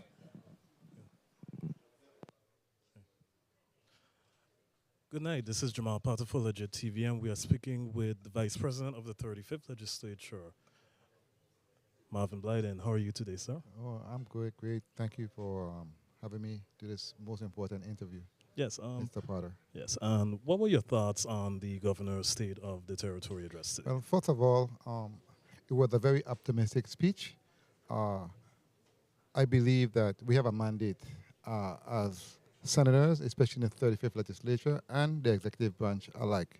Why is it that?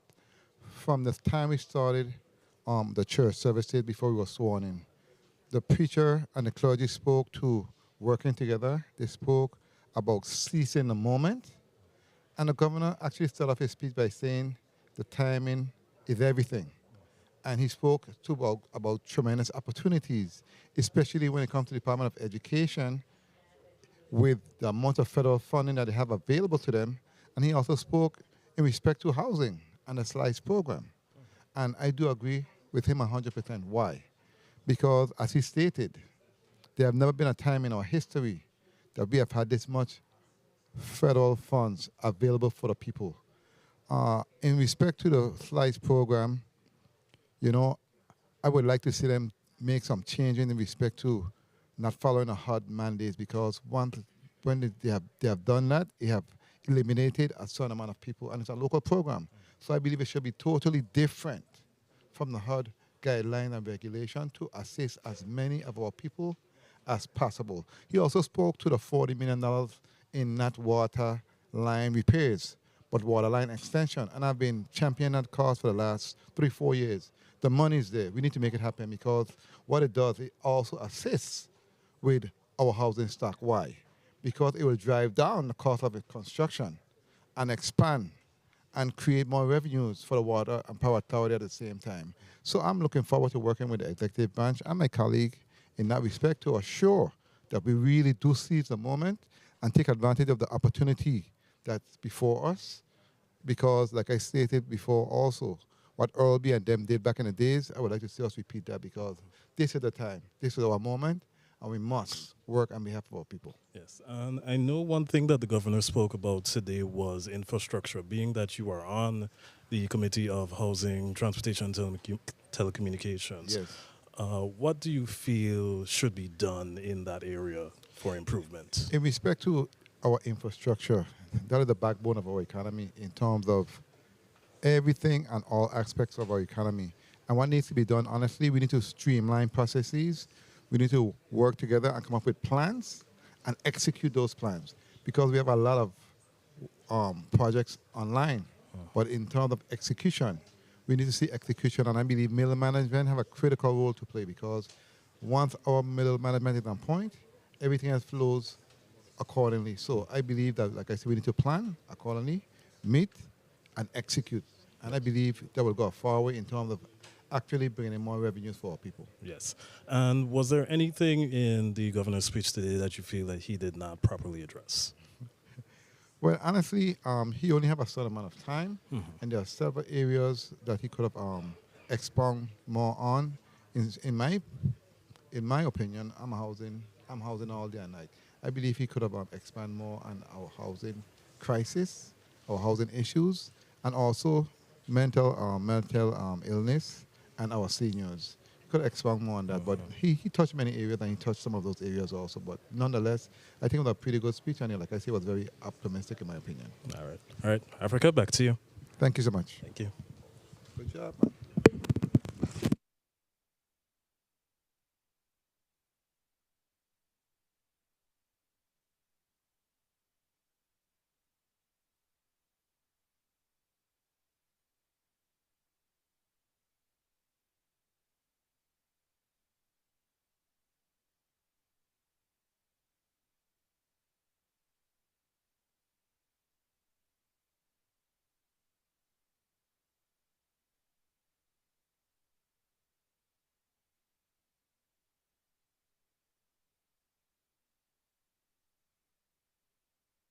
Me. Thank you, Jamal. Joining me is our Legislative Secretary, Senator Carla Joseph. How are you tonight? I am thankful, really excited about the state of our territory this evening. What did you think about the governor's speech? I thought the governor's speech, his tone was very optimistic and robust and energized as usual. And I was really grateful to hear a lot of the good work that has been done, and what he is willing to do is again work with the 35th legislature of the Virgin Islands and work with all of us in general to move our islands forward. One of the things that the governor mentioned in his speech was the housing redevelopment plan, in which he's infusing $1 billion into rebuilding the housing public system. Included in that is the 3,000 public units and making the playground and making it really beautiful for the housing communities. What are your thoughts on that? Well, I know most of that funding is coming from the U.S. Department of Housing and Urban Development, and they have given a significant sums of money to the Housing Choice Voucher Program, formerly known as the Section A program. I do have legislation to really open up and even out the playing field for our housing residents, especially those in participating in the Housing Choice Voucher programs, to even that, because we have some levels of discrimination that they are encountering, and which is preventing them from actually getting into a home, and which is critical because everyone knows the home is where your heart is, and home is a sanctuary. So we really want to see a lot of our residents go into homes, and I want to transition into another key component that is important to families and to our community is our workforce development, assuring that we are preparing our residents and our young people and even those who are in the workforce who want wants to transition into a different career path, into that career path. He mentioned 5,000 workers as needed. That is where the main thrust is, to help rebuild, restart, and continue our trajectory into this century, is to build that workforce. And I completely agree. Is there anything that the governor did not mention tonight that you would have liked him to mention? Again, I must state that he mentioned nothing about agriculture, and today we just passed the agriculture plan and provided funding for this most vital component to help us to have a level of food security. We want to be able to assure that we are able to feed ourselves, because we have so much rising costs and we import practically 90% and above of our food. So we want to really march to it, that we are doing that. And I want to add before I end, he mentioned nothing for our elder populations and the fact that we really don't have a level of continuum of care here. We don't have any assisted living nursing facilities that are up and running and follow regulations, and I'm looking into legislation for that, nor do we have any skilled nursing facility home. We have what I call a silver tsunami on the way here in the Virgin Islands, with a lot of aging population and a lot of our aging elders who need to be treated with a level of dignity, because they have worked tirelessly to get all of us here. And when they're in their twilight age, he mentioned peace. They need to enjoy some peace in their community and in their homes and be treated with a level of dignity. Thank you so much, Senator, for this interview. Back to you, Jamal.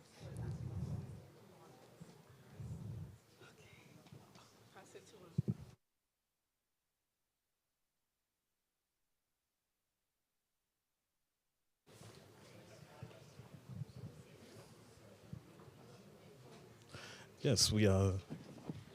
Good. Yes. You good? Okay. Good. Yeah. Yes, we are. You not?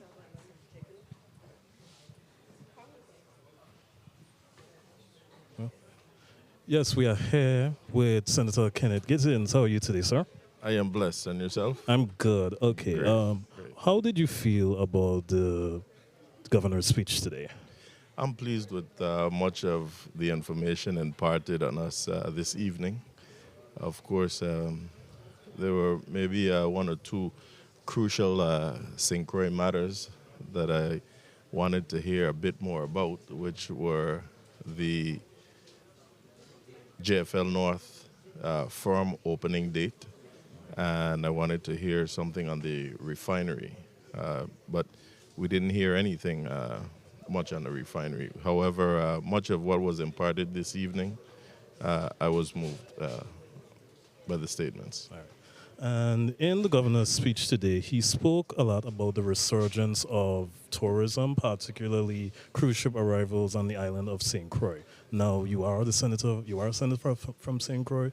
How are you feeling about these cruise ship arrivals? Well, I'm happy about these cruise ship arrivals, and last year when we attended the Sea Trade Conference, we were told that we will see 3 times the amount of passengers coming to the island of St. Croix.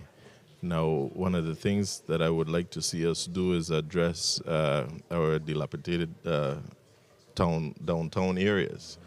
And my office have put things in motion to talk with stakeholders to see how we can address this. So I was also happy to hear the governor talk about his plans of addressing the dilapidated buildings in the downtown area. So I'm looking forward to working with the meeting and working with the administration in this matter, because the downtown of Frederiksted especially really needs some attention, and I think that it has been too long neglected.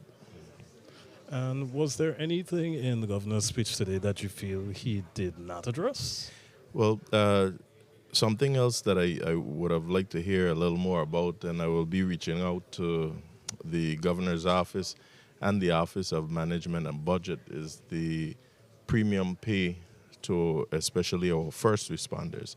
We still have a number of people in a category that did not receive the premium pay. And that premium pay was specific for those individuals who cannot perform their work from home.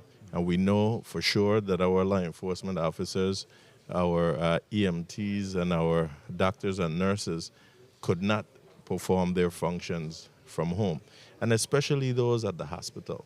When we saw places like even a firehouse or a police substation closing down and they're moving operations to another area, at our hospitals, our doctors, nurses, technicians, etc., could not, those areas were not shut down. So again, I'm saying that we have to take care of those who took care of us during this pandemic. So I'm looking forward to having a further conversation with them. I know that the letters, according to the OMB director, was sent out for the justification of those making over $70,000. But I'm eager to know what's the status of those payments. All right. Well, thank you, Senator. Back to you, Africa. Thank you so much. Thank you so much, Jamal. Coming up, Senator Donna A. Fretz Gregory. How are you today? Wonderful. We're just awaiting your mic. It's on its way. How are you tonight? I am wonderful. Well, what did you think about the governor's speech? I think the governor's speech was big on promise. And, we have a lot to look forward to as Virgin Islanders. But I believe that we really need to continue to focus on our healthcare, education, our economy. And I'd like to just start out with the healthcare. I think that there was a lot of conversation. I heard a lot of conversation, rather, around healthcare infrastructure. But what is very important to me is we do have a lot of Virgin Islanders that are sick. And while we are rebuilding our healthcare system, it is important that we establish relationships with clinics and facilities outside of the territory so we can provide an opportunity for our citizens who are not well to go to the mainland and have those types of partnerships so they can go to the mainland for services. I think that is mission critical to improving our healthcare. We know that we are challenged with attracting doctors, so it's important that we really look at the specialty areas where the doctors are not here in the territory and establish relationships outside of the territory with clinics and hospitals so we can really provide services to our people. And, even if we could even really consider with our ARPA money to provide subsidies as they travel off the territory. We also on education, I think that... Before you move on to education. Okay. I wanted to ask you, so in terms of healthcare, like you mentioned, he did talk about it. But one of the things that he mentioned was a comprehensive legislative measure in terms of having a lot more services provided to people suffering from mental health. Yes. Do you think that is the first step in the right direction, or where would you like to see this comprehensive measure go? Okay, well, the 34th legislature passed the Comprehensive Behavioral Health Bill. So that's definitely a win-win.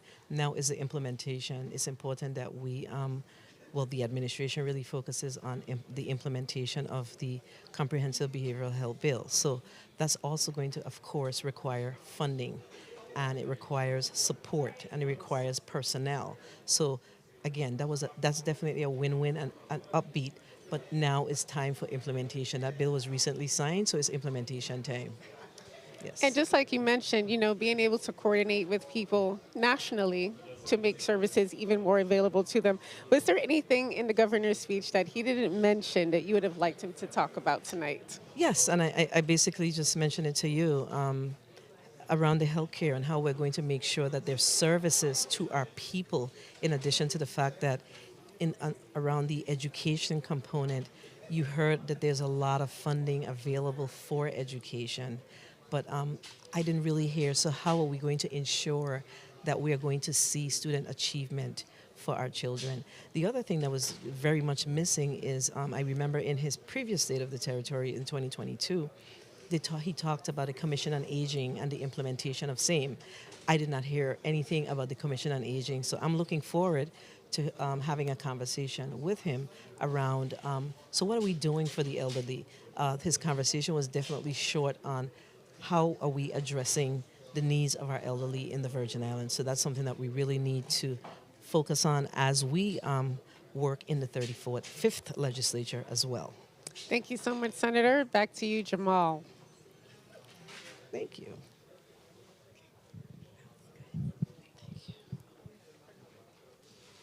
Yes. Yes, good night. This is Jamal Potter, and we are now speaking to the delegate to Congress, Ms. Stacey Plaskett. How are you tonight? I'm well. How are you doing? I'm good. How Great. are you? What were your thoughts on the governor's speech tonight?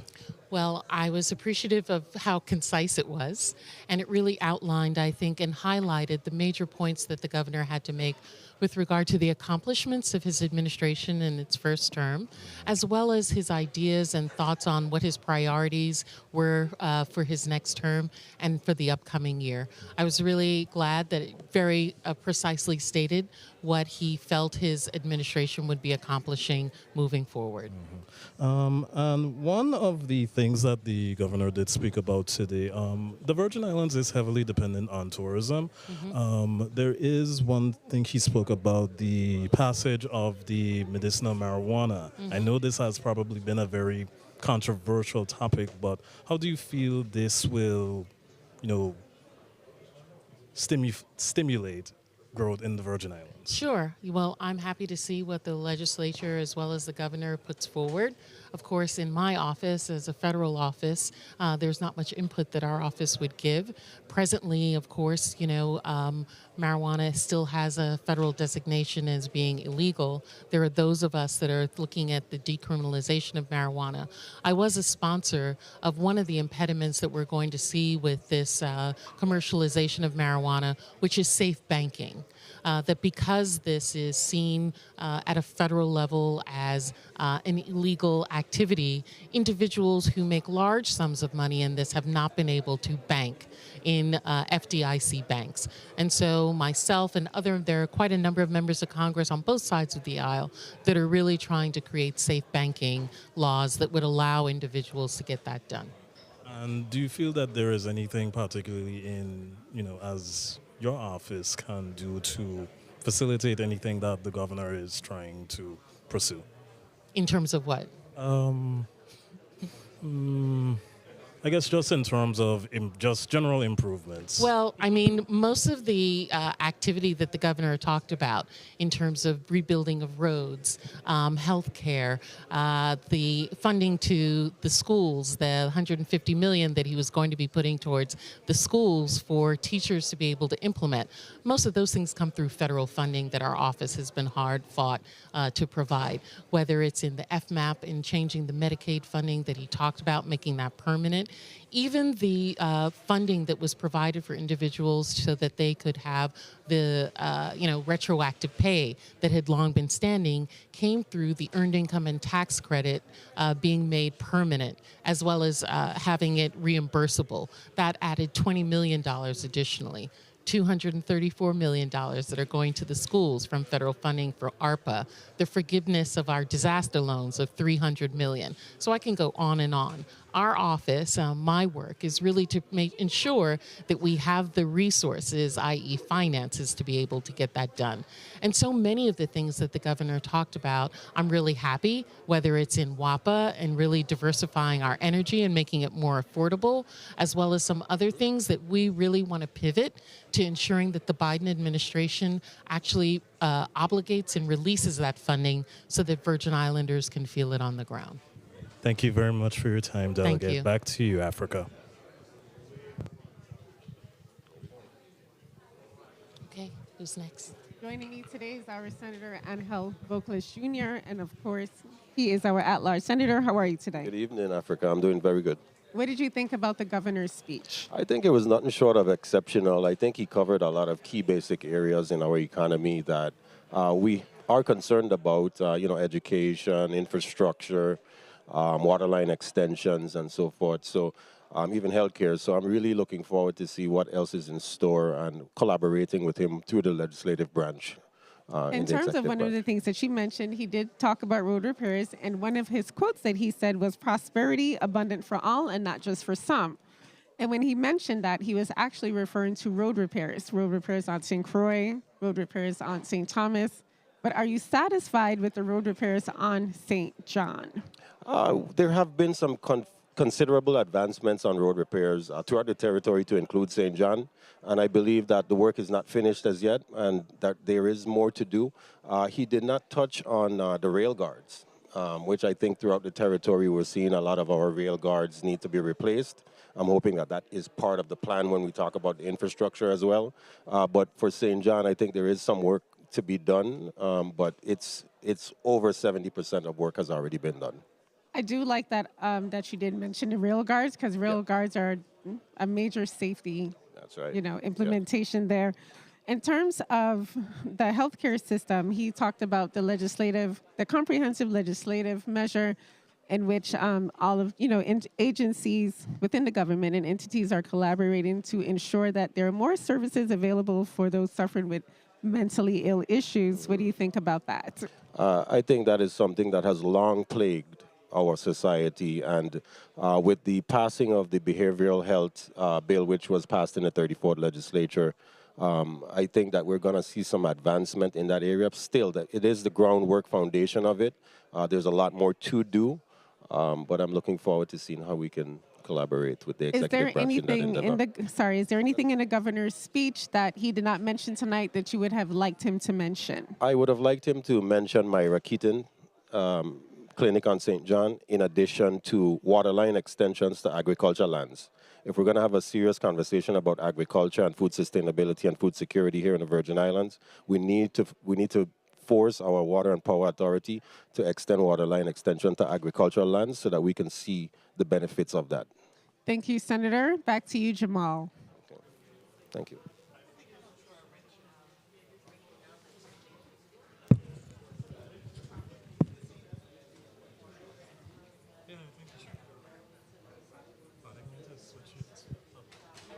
Good night, and we are here with Senator Diane Capehart. How are you tonight, Senator? I'm doing well. Thank you for asking.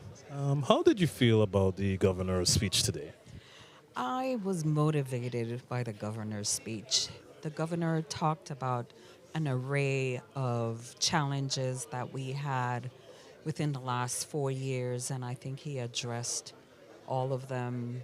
You know, we all know that he can't talk about everything, like the roofing program, which is a need on St. Croix, just even programs for the veterans. But these are things that I know that I can work with this administration on some of these challenges. And the governor has spoken specifically about tourism. We know St. Croix is experiencing a sort of renaissance right now. The hotel on the Quay is being redeveloped, or the area that was the hotel on the Quay. How do you feel that is going to stimulate growth in St. Croix as well as Christiansted? I think that is going to be a great revitalization project for the town of Christiansted. With King Christian and the other hotels, with those hotels being open and renovated, it's going to stimulate the economy in Christiansted. So I'm very excited about that. You know, tourism has increased, as the governor said, to 116%. That is great. So I'm excited. You know, I went to school and studied hospitality, so this is my area. I'm excited where, talking about job creation for individuals who want to get into culinary arts, front desk, administrative. I'm excited because, tourism is a good product for the Virgin Island. It doesn't emit any kind of pollutants. So I'm happy. I'm very happy. Yes, and you were already speaking about some of the items that you felt that the governor did not speak about, but can you elaborate a little bit more on what you feel he didn't what you would have liked to hear? Well, he did talk about the $12 billion in recovery funds from Irma and Maria. So I would just be watching keenly to see how the government spends that money. And that's why I talked about the roofing program for particularly St. Croix. So as I said, I'm looking forward to working with the governor as I've been reelected into this 35th legislature. And it's important to have that partnership with the governor. So I look forward to working on some of these recovery projects because I'm the vice chair of that committee for infrastructure and recovery. All right, Senator.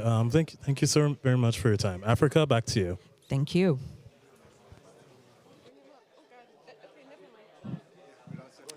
So we have joining us is Senator Milton E. Potter, and this is your second term with us. Yes. How are you doing tonight? I'm excellent, Africa. How are you doing today? I'm doing fantastic. So what were your thoughts on the governor's speech? I thought the governor gave a great speech. I mean, as far as State of the Territory addresses go, he hit all of the major points. It was positive. It was upbeat. It was optimistic. And that is what you want to convey for one of these State of the Territory addresses. It was definitely upbeat and optimistic. He started out saying he's excited. Yes. So based on the education system, the Virgin Islands Department of Education is currently focused on student outcomes and performance. And they want to align it with national standards. Yes. What do you think about the progress so far? Education is one of my biggest concerns. It has been for a while.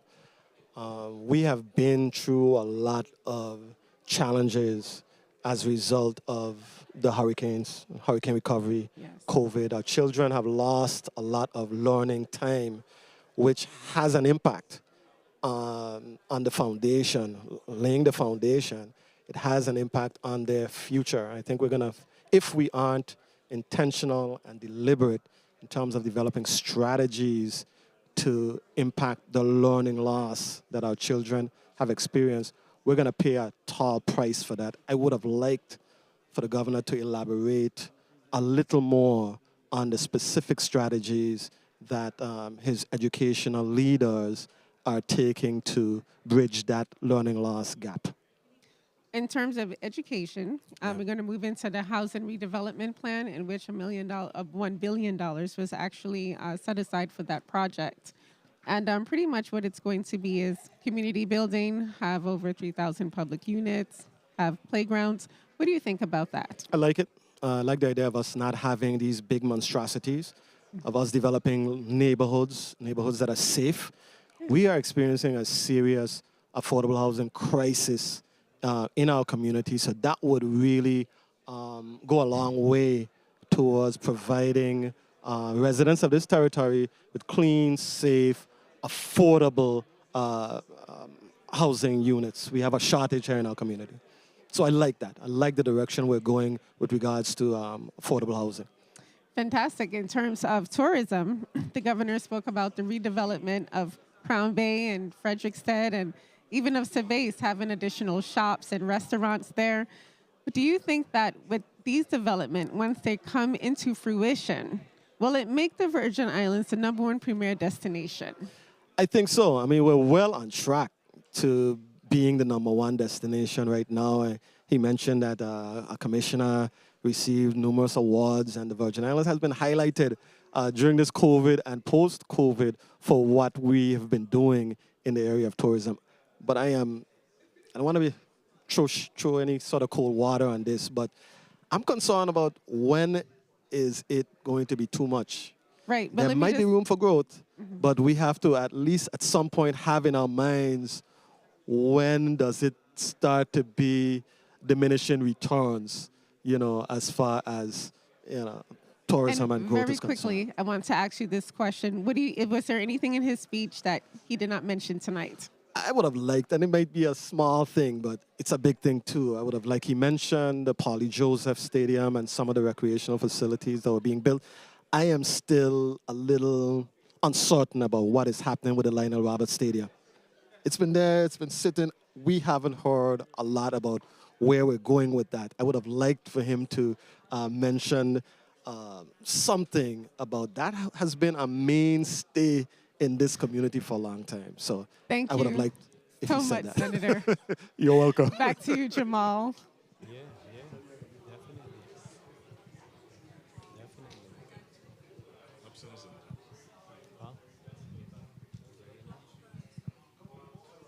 That's good.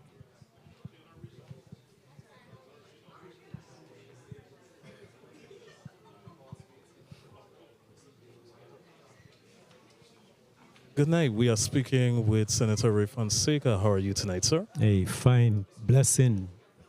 Yes. What are your thoughts on the governor's speech tonight? Well, you know, I listened attentively to the governor's blueprint and his outline for the people of the Virgin Islands and his second administration.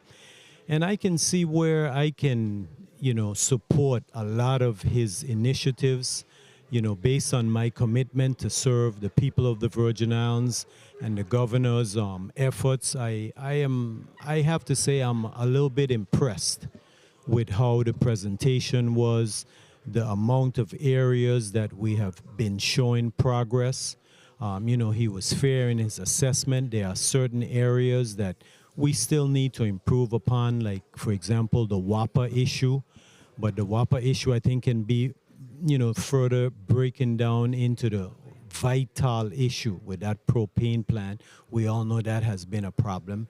And of course, with the education, you know, he is showing that the administration is very committed to the education because, as you know, some of our kids have been testing below the national levels. So overall, I would say I'm pretty much impressed.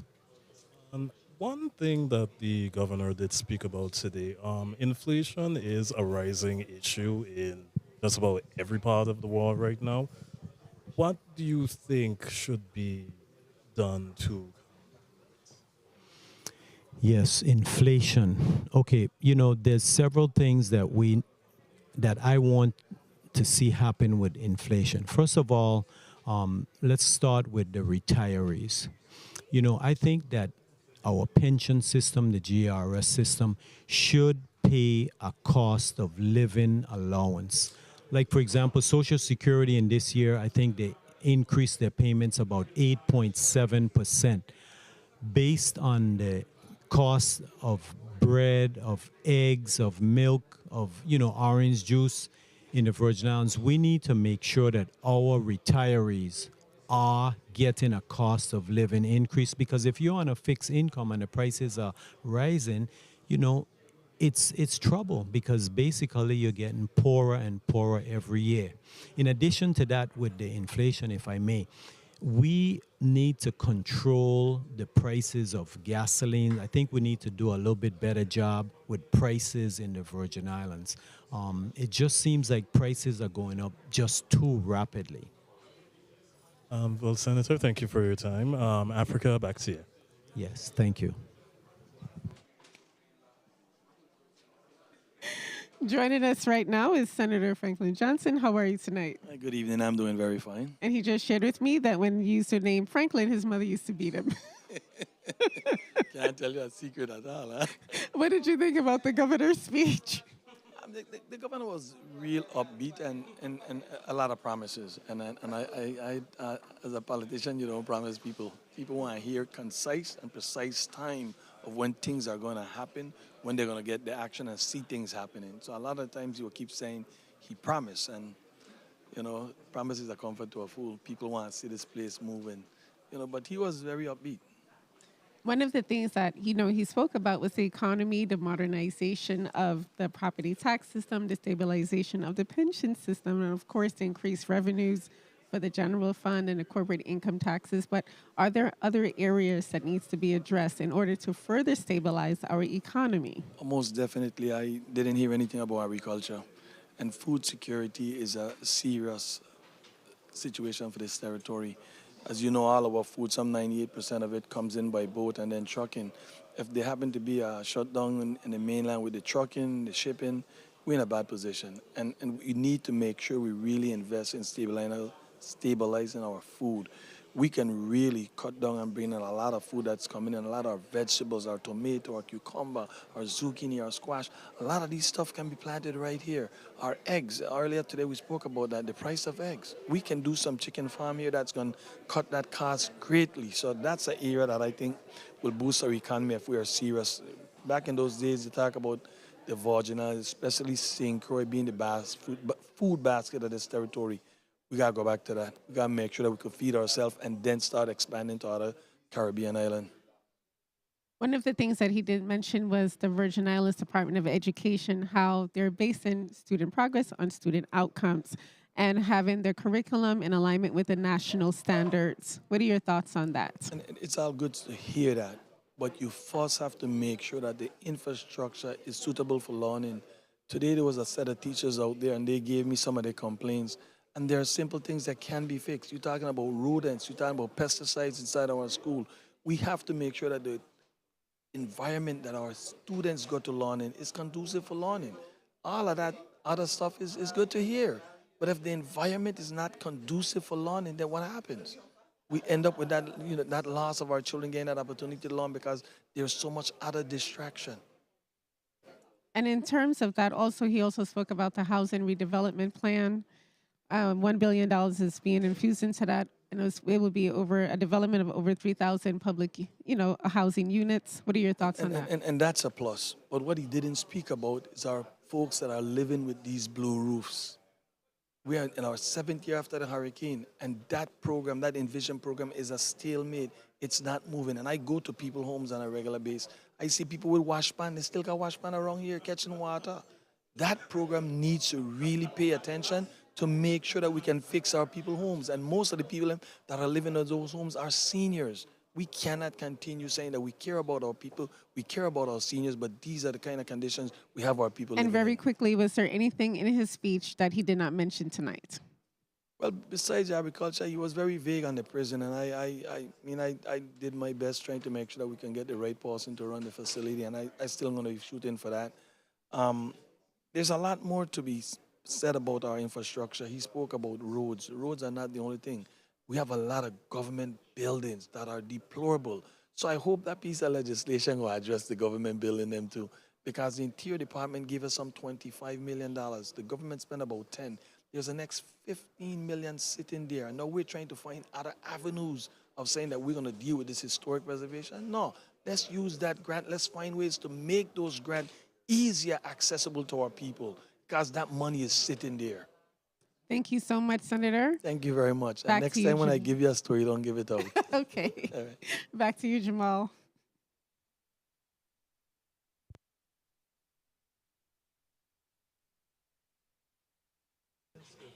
You are here with Senator Alma Francis Heiliger. How are you tonight? Good evening.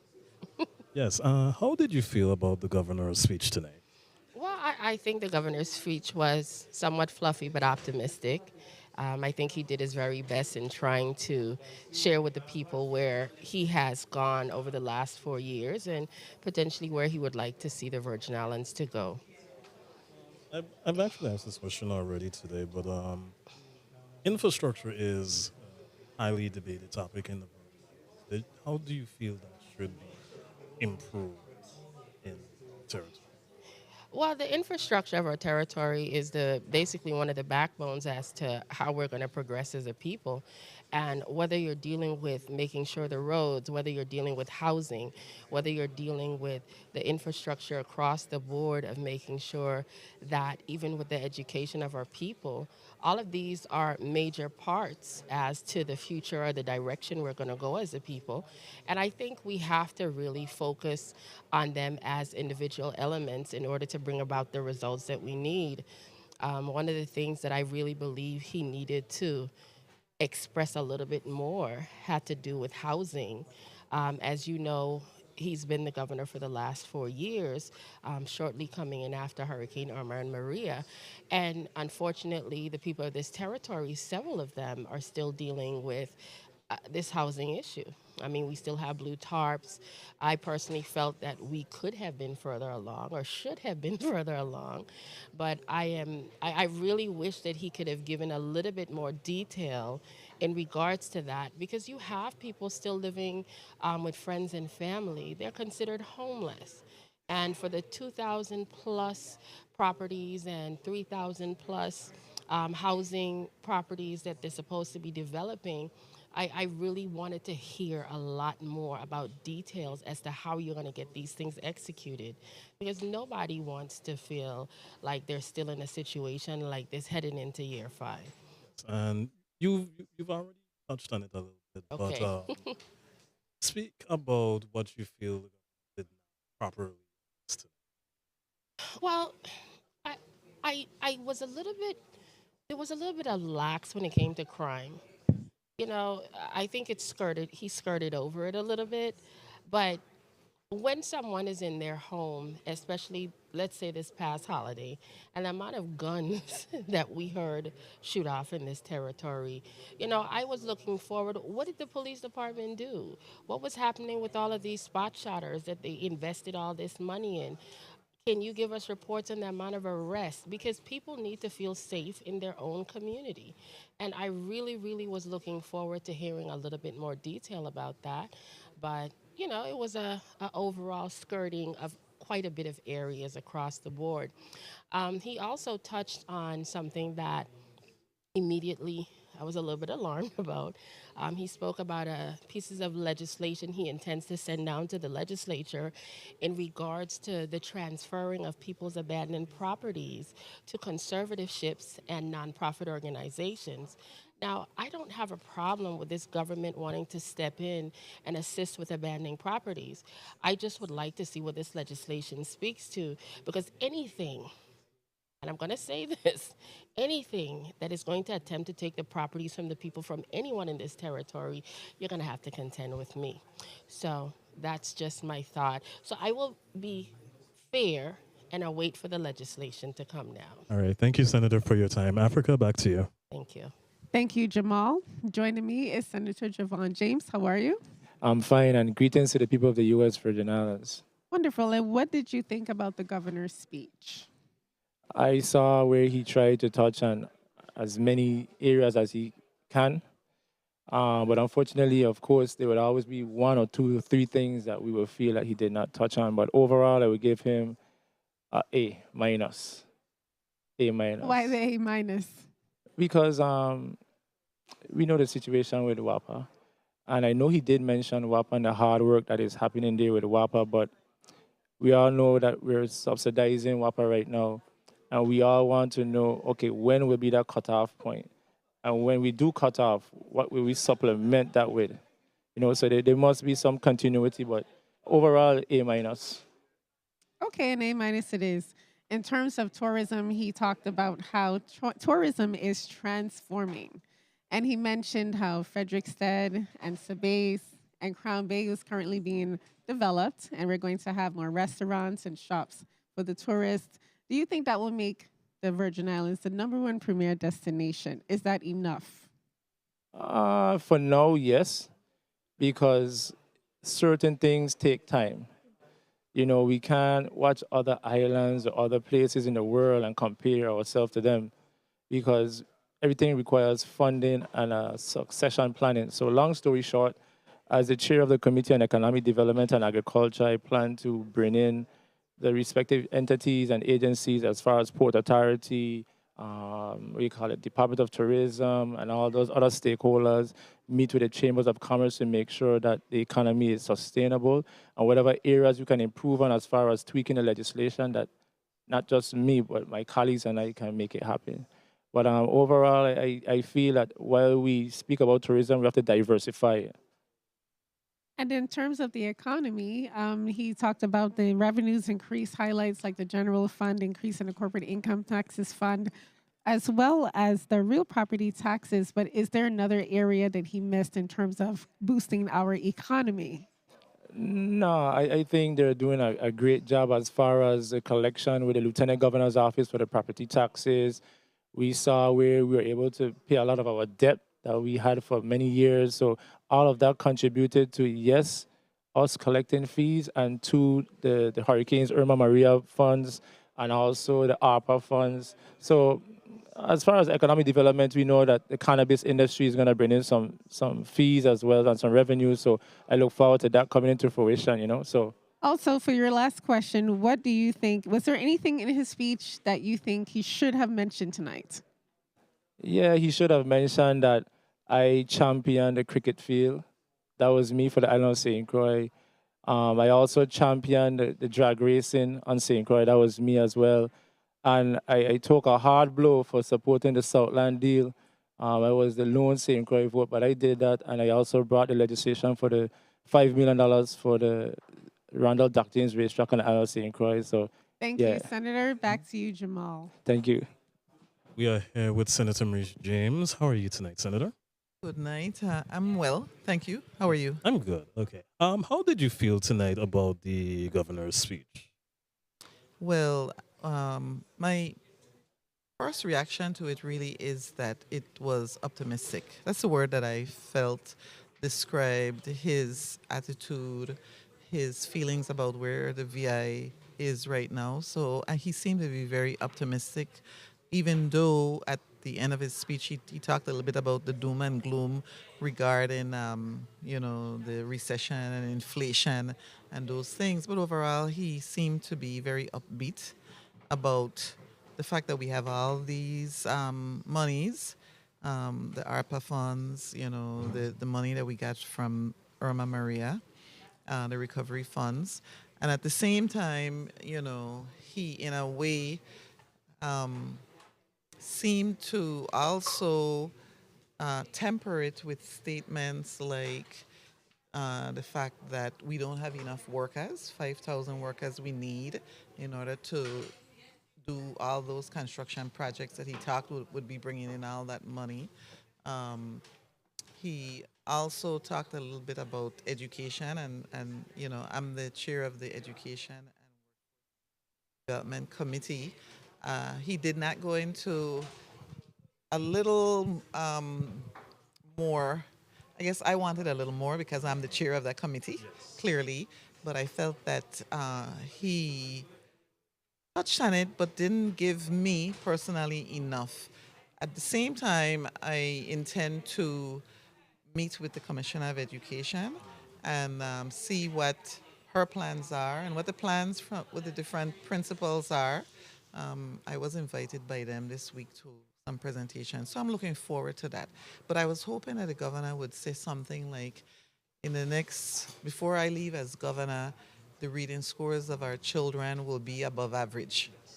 That's possible. That's doable. And I was hoping for a statement like that.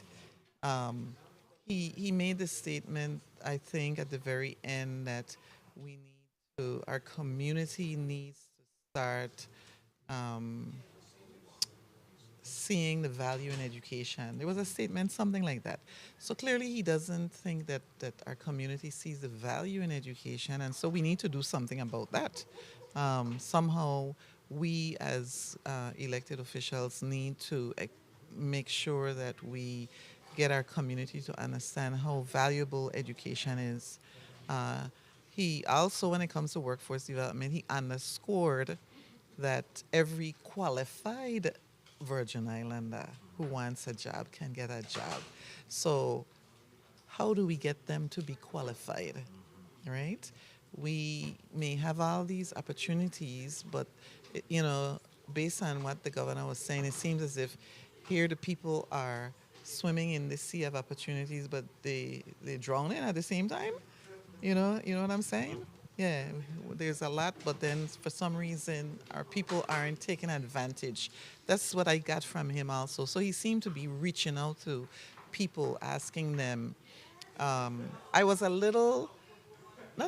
was disappointed that he didn't touch on agriculture, because that also is one way that we need to grow our economy and sustain ourselves. He didn't talk about. I don't remember him talking about agriculture at all. So I was hoping that he would do that, especially since today in the Senate, we passed the the monies for the different mandates in the agriculture, the territorial agriculture plan. But overall, I think that what I liked was the fact that he talked about wanting a unified approach.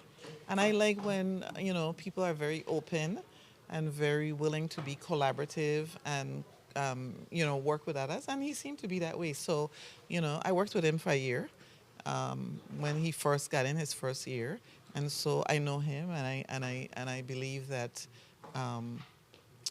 I will have a good working relationship with the governor, because I intend to share my recommendations and my suggestions and my ideas with him. And I think that he will be receptive, I think, not only to me, but hopefully to others. Another area that I was a little concerned about was the abandoned buildings that he talked about, because the government of the VI first has to take care of its abandoned buildings. There are a lot of derelict buildings that the VI government owns. And so before we go to the private landowners or we, homeowners, we need to make sure that we, as the Virgin Islands government, will identify all those buildings that we own and get them, those repaired, renovated, and offer them to the nonprofit entities that he mentioned. I believe he mentioned in his speech, in his address.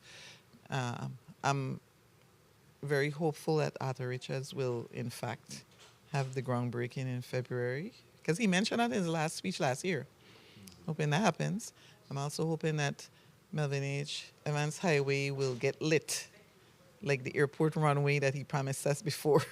So there were some things, that clearly didn't happen, but I'm hoping that now they will happen, because as a governor who is not up for re-election, this is his opportunity to do all he can to leave a legacy of excellence. And I think he can, with the support of the legislature and the people.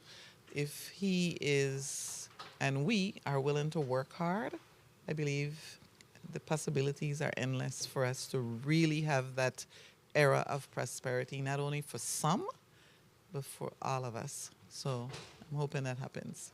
All right, Senator. Thank you very much for your time. Thank you. Thank you. Back to you, Africa. Oops. Well, Jamal, we have definitely did it again. We have. I think that the governor's speech, it was really interesting. He spoke a lot on the economic boost and the tourism and the different entities and economies that, we have really boosted this year in terms of tourism, the health and hospitals. What were your thoughts on his speech?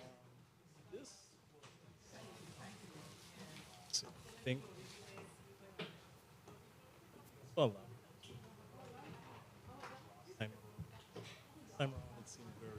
it's upbeat. It's, hey, everything is starting to get better. I think if you were to compare last year and this year, it's a marked difference from last year. And I absolutely agree. I mean, he spoke a lot about how the economy has improved. We have a lot of money for housing, to improve our education system.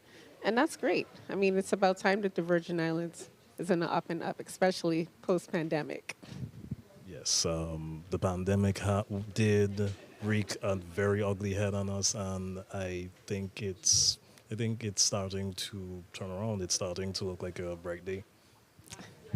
Anyway, thank you so much for tuning in to Legit TV. I'm Africa Harrigan. I'm Jamal Potter. And thank you for watching.